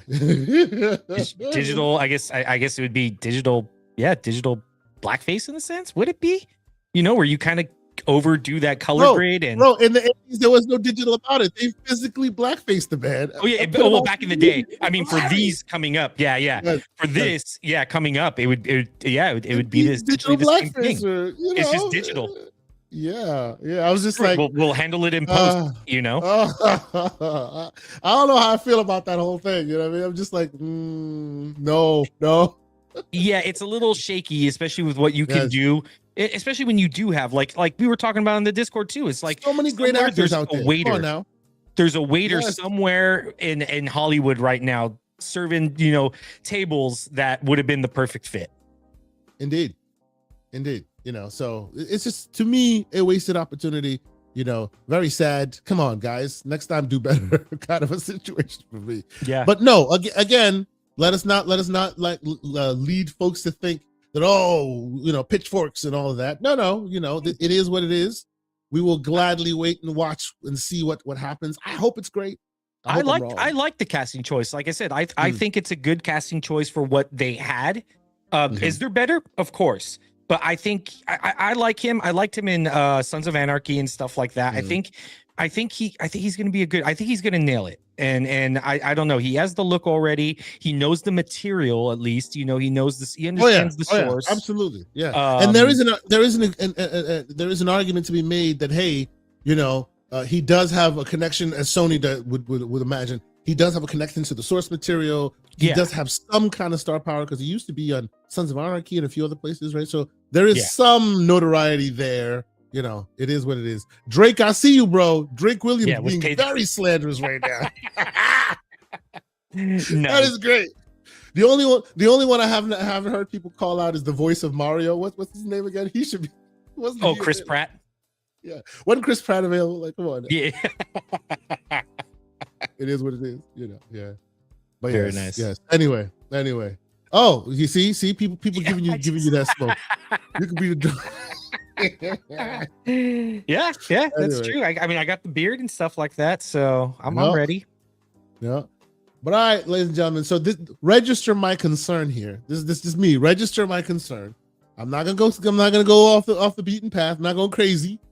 But register my concern. I'm just saying, at this point, I hope we do better as far as the writing and all of that is concerned. I hope we do better.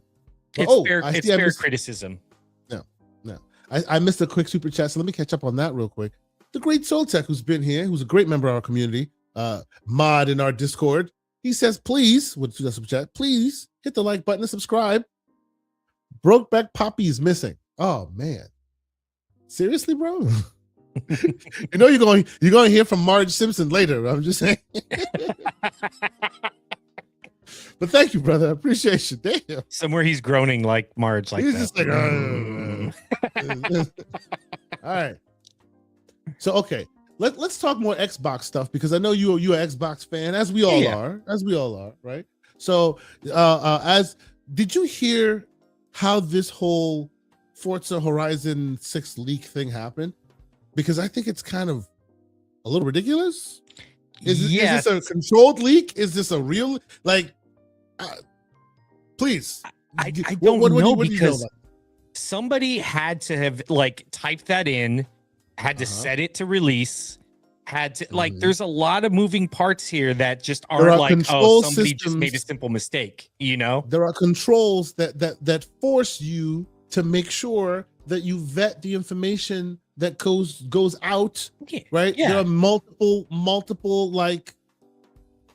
checkpoints that have to be. I call them. So when we used to do like stage work and like when I was on in a band and stuff, we would we would yell dummy check, and we would have somebody go back on the stage. We'd all go back and make sure and check. Hey, you got this. You got your cymbals. You got your mic. You got your guitar. You got you got your cables. We would dummy check, and that's what we called it. And there's multiple dummy checks that should have happened here. It's not like some intern can just type up a message and hit print.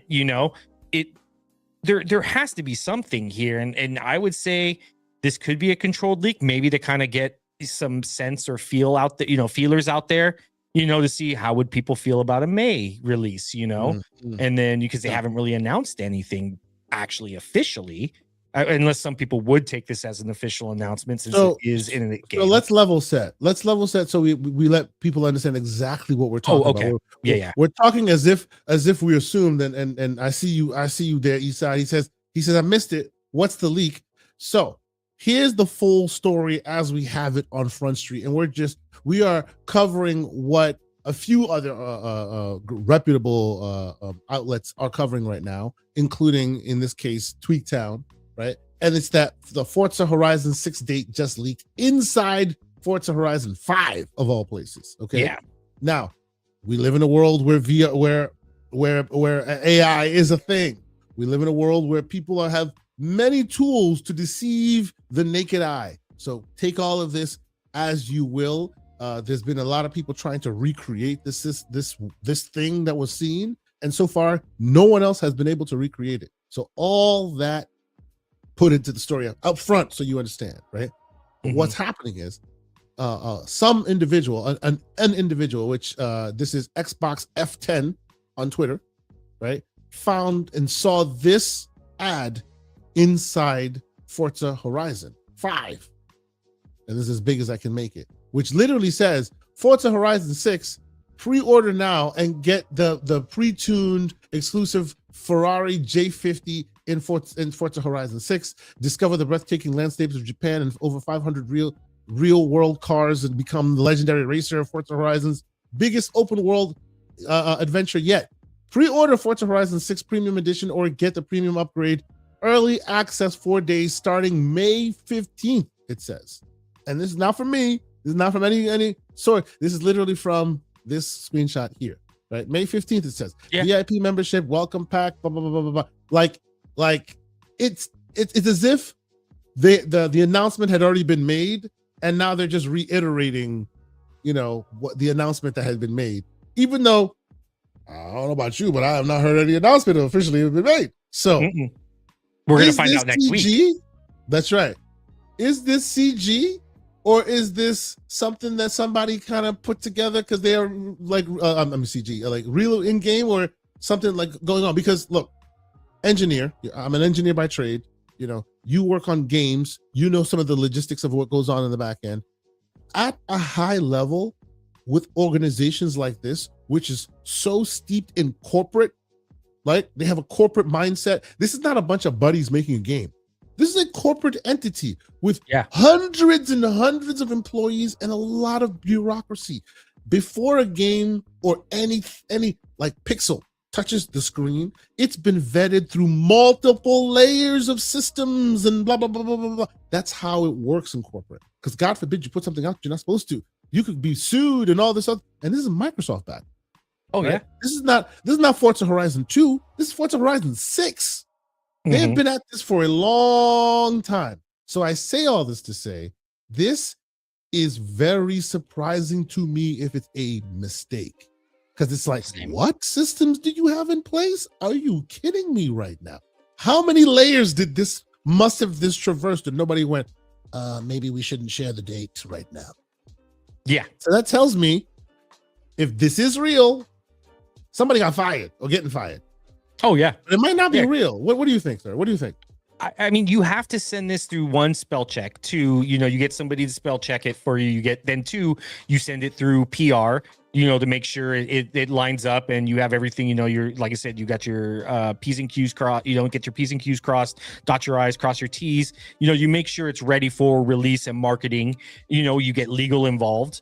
all this stuff. There's like you said, the bureaucracy, the red tape that you have to go through to get something like this just on a splash screen.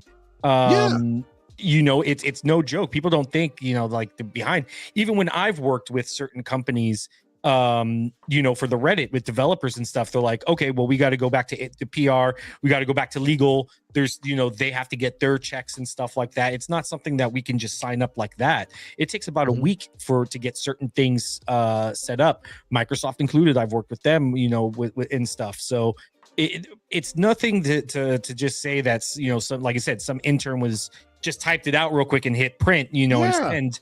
No. So, and this does make sense. I think it's a good guess, because that's the cherry blossom season for Forza, is usually May. It's March, April, May kind of cherry blossom season. So I originally thought it was going to be March or April, but I mean, May, we'll find out next week if this is actually true or not.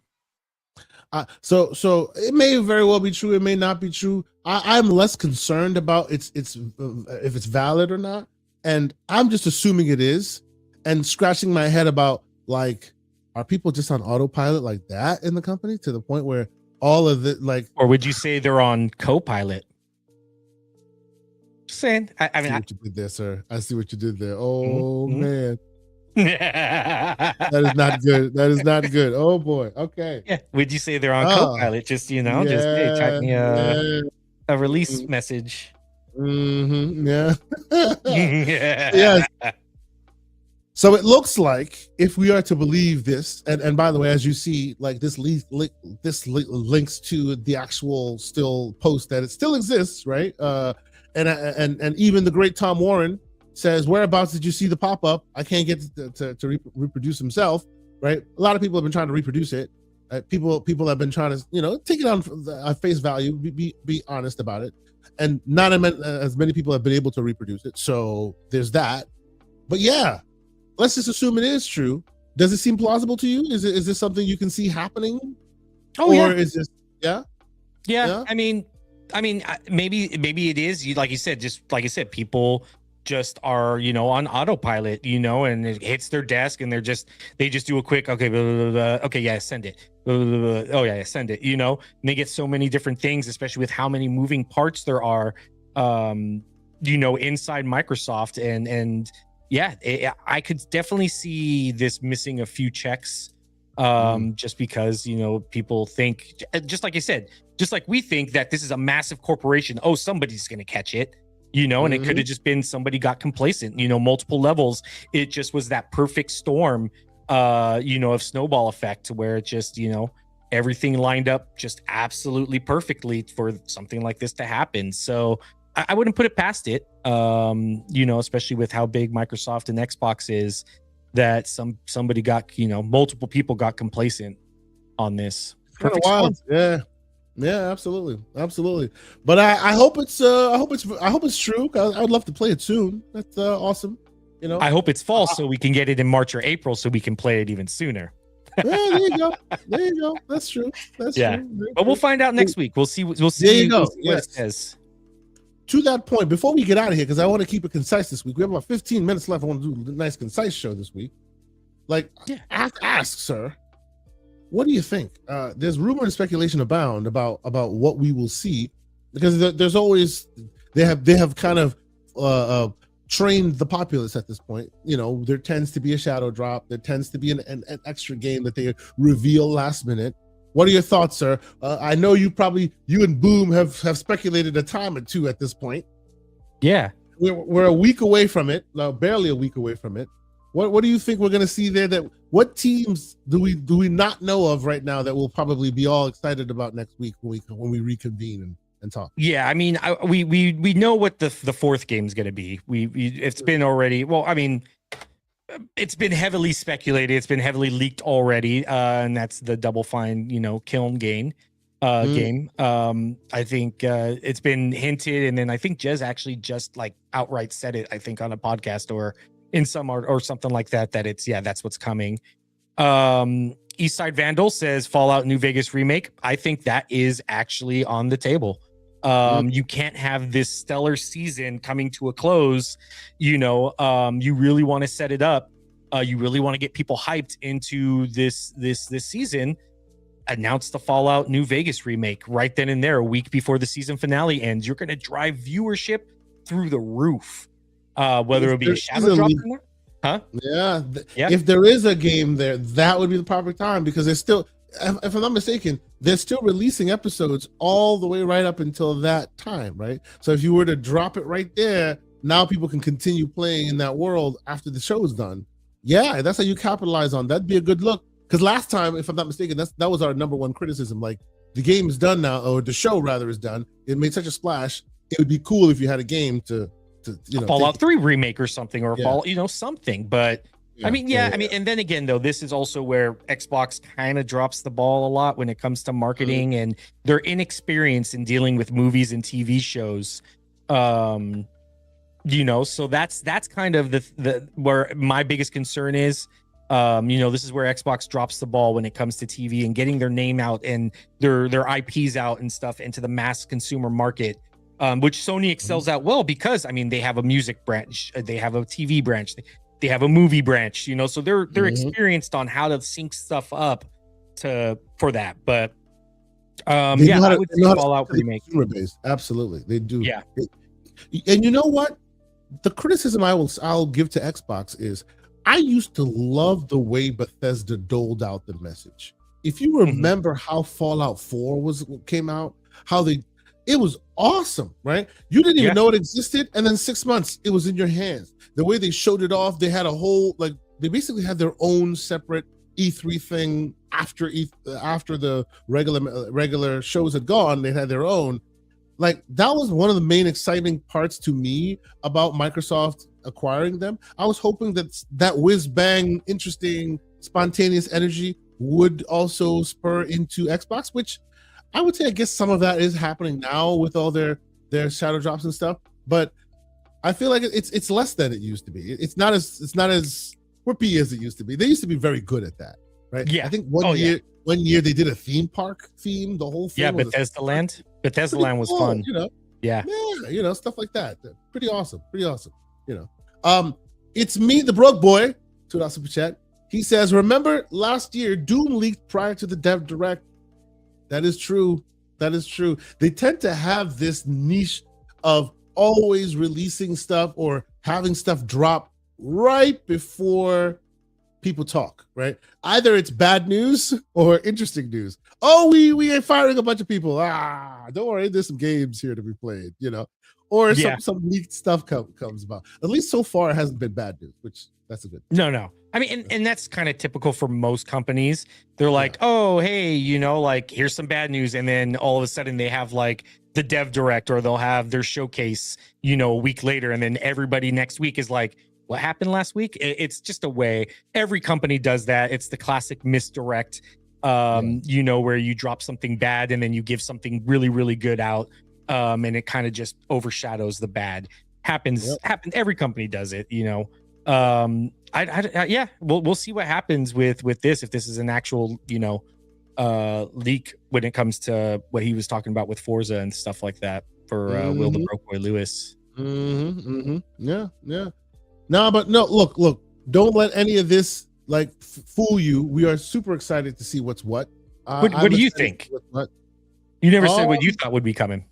So these days, Microsoft is doing interesting things. These days, they're breaking down certain barriers. They're making things that seemed impossible more possible, stuff like that. So these days, I'm more willing to entertain the unusual.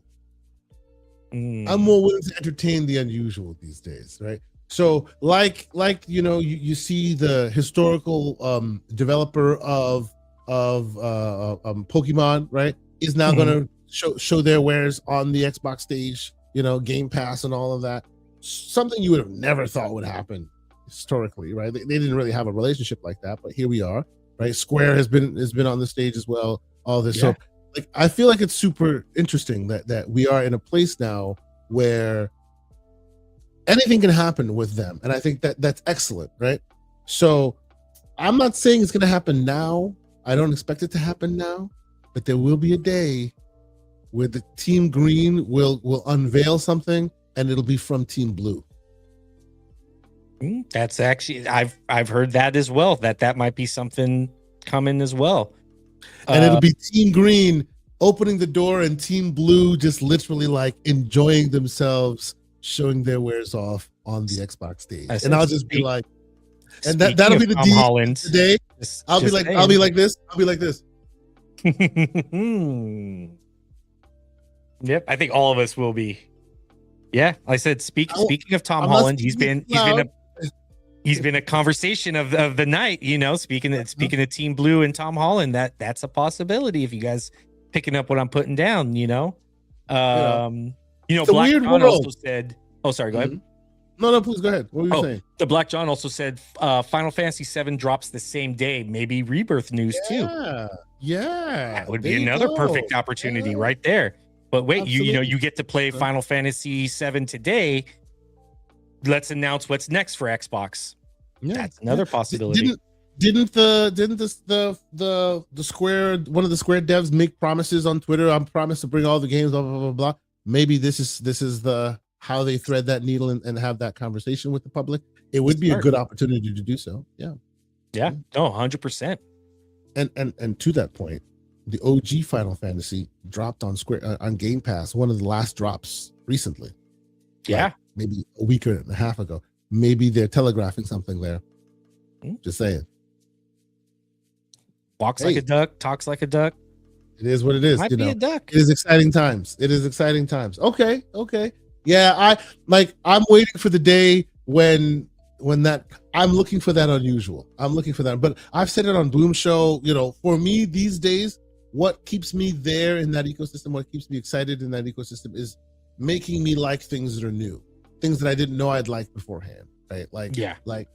I've spoken numerous times about how much I loved like Blueprints. I didn't know what Blueprints was before it showed up on Game Pass. Game of the year. Yeah, I didn't know what that was, right? I loved Ball X Pit. I really did. I played the heck out of that game. I had no idea what that was. You wouldn't have gotten me to buy it. But after that, I was totally a fan, and I eventually got it on Steam and all this.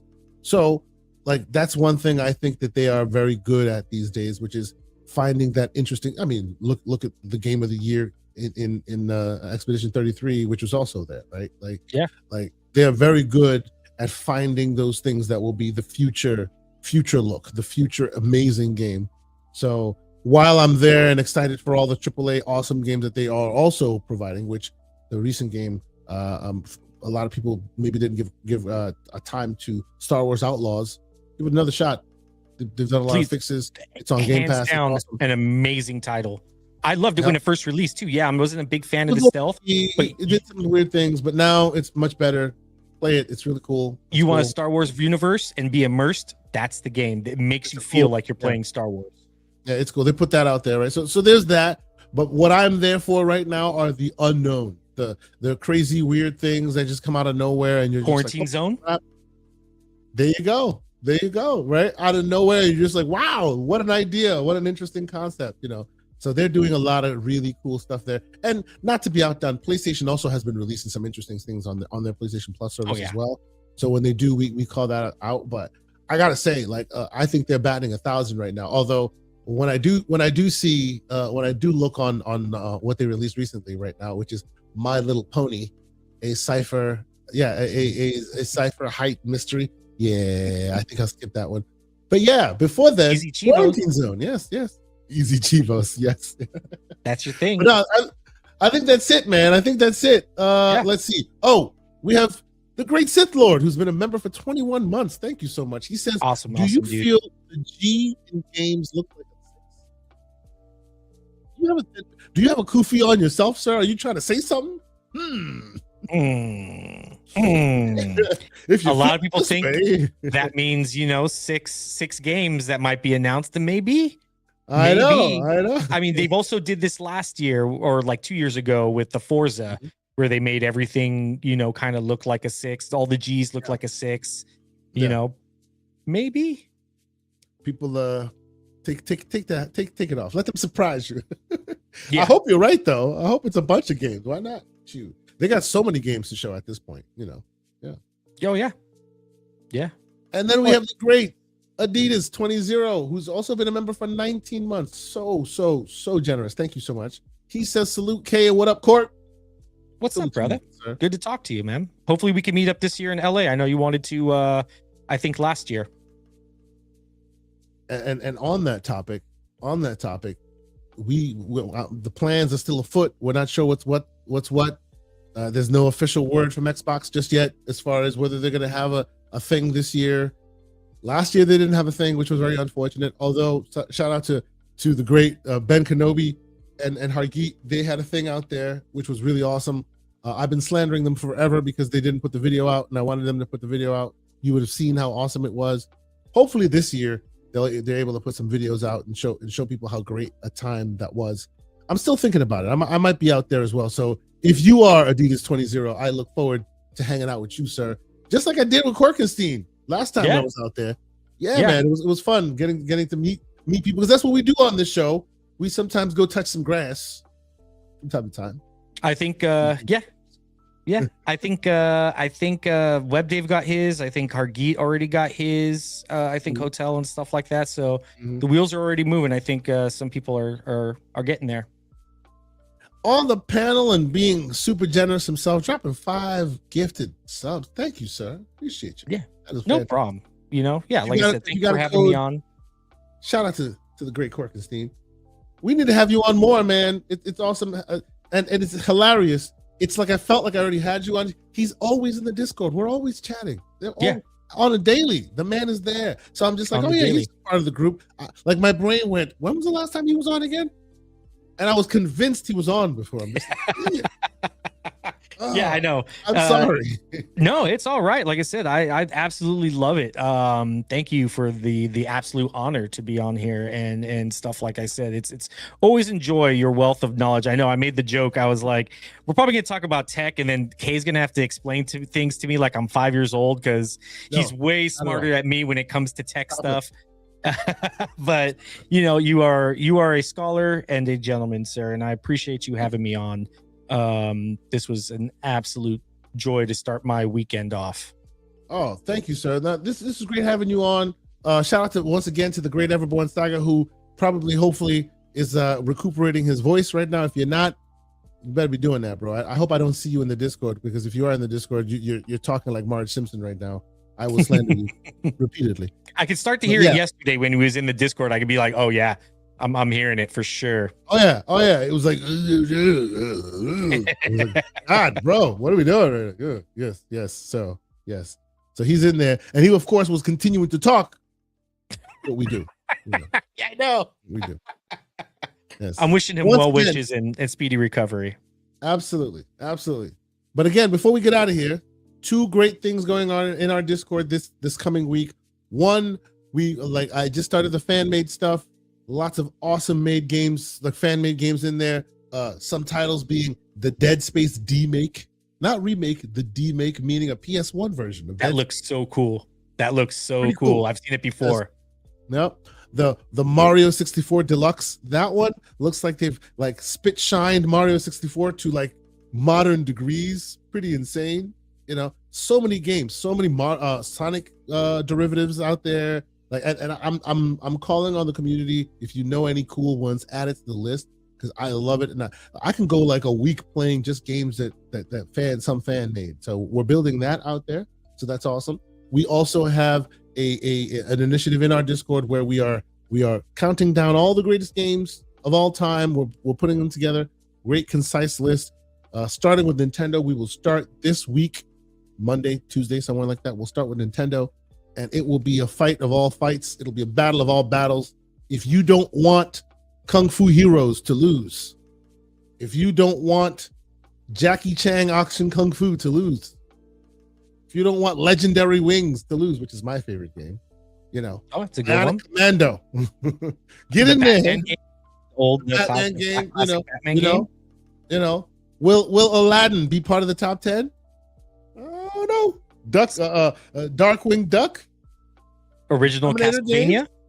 Exactly, all of that we will be adjudicating. We'll be debating. We'll be having a fight. Who And we're framed less PG-13. I think we need to add You know that what I one. Who framed Roger Rabbit? That's right. That's right. That's right. So we'll be having great chats in our Discord, like counting down to the top 10. Eastside also mentioned it, but we're watching Memento this weekend. Yeah, That did win. That was my nomination. Thank you. Yes, Thank Corky, you. shout out to Corky. We also do an on the reel where in the on the reel channel we everyone during the week we started something fresh on the week. During the week you bring your movie choices, what you think the community should watch. And this week we chose Memento. Everyone brought their suggestions. Corky brought Memento. I brought Donnie Darko because I was like, yeah, I need to mess with y'all. That's minds. a classic though. That's a good one. And it's a shame it never took off in theaters. I mean, we know why. For those that don't know, it depicted an airplane going down, and it happened to release like a week after 9/11. So close. Yeah. Yeah. And so it just never got the traction. But gorgeous movie, editing, narrative, all that stuff. Jake Gyllenhaal did an amazing job. Yep. So yeah, come join us on the reel. Not only about games, we're also talking movies. This week we'll be watching Memento. So if you want to, how about you go watch Memento on during the weekend? Join us on that Monday. We do a lot of voice chats, right? So we'll be in the voice chat while people working and having a good day with their days on Mondays during the week. And we'll just be chatting about games, we're chatting about movies. We'll be chatting about Memento. So join us.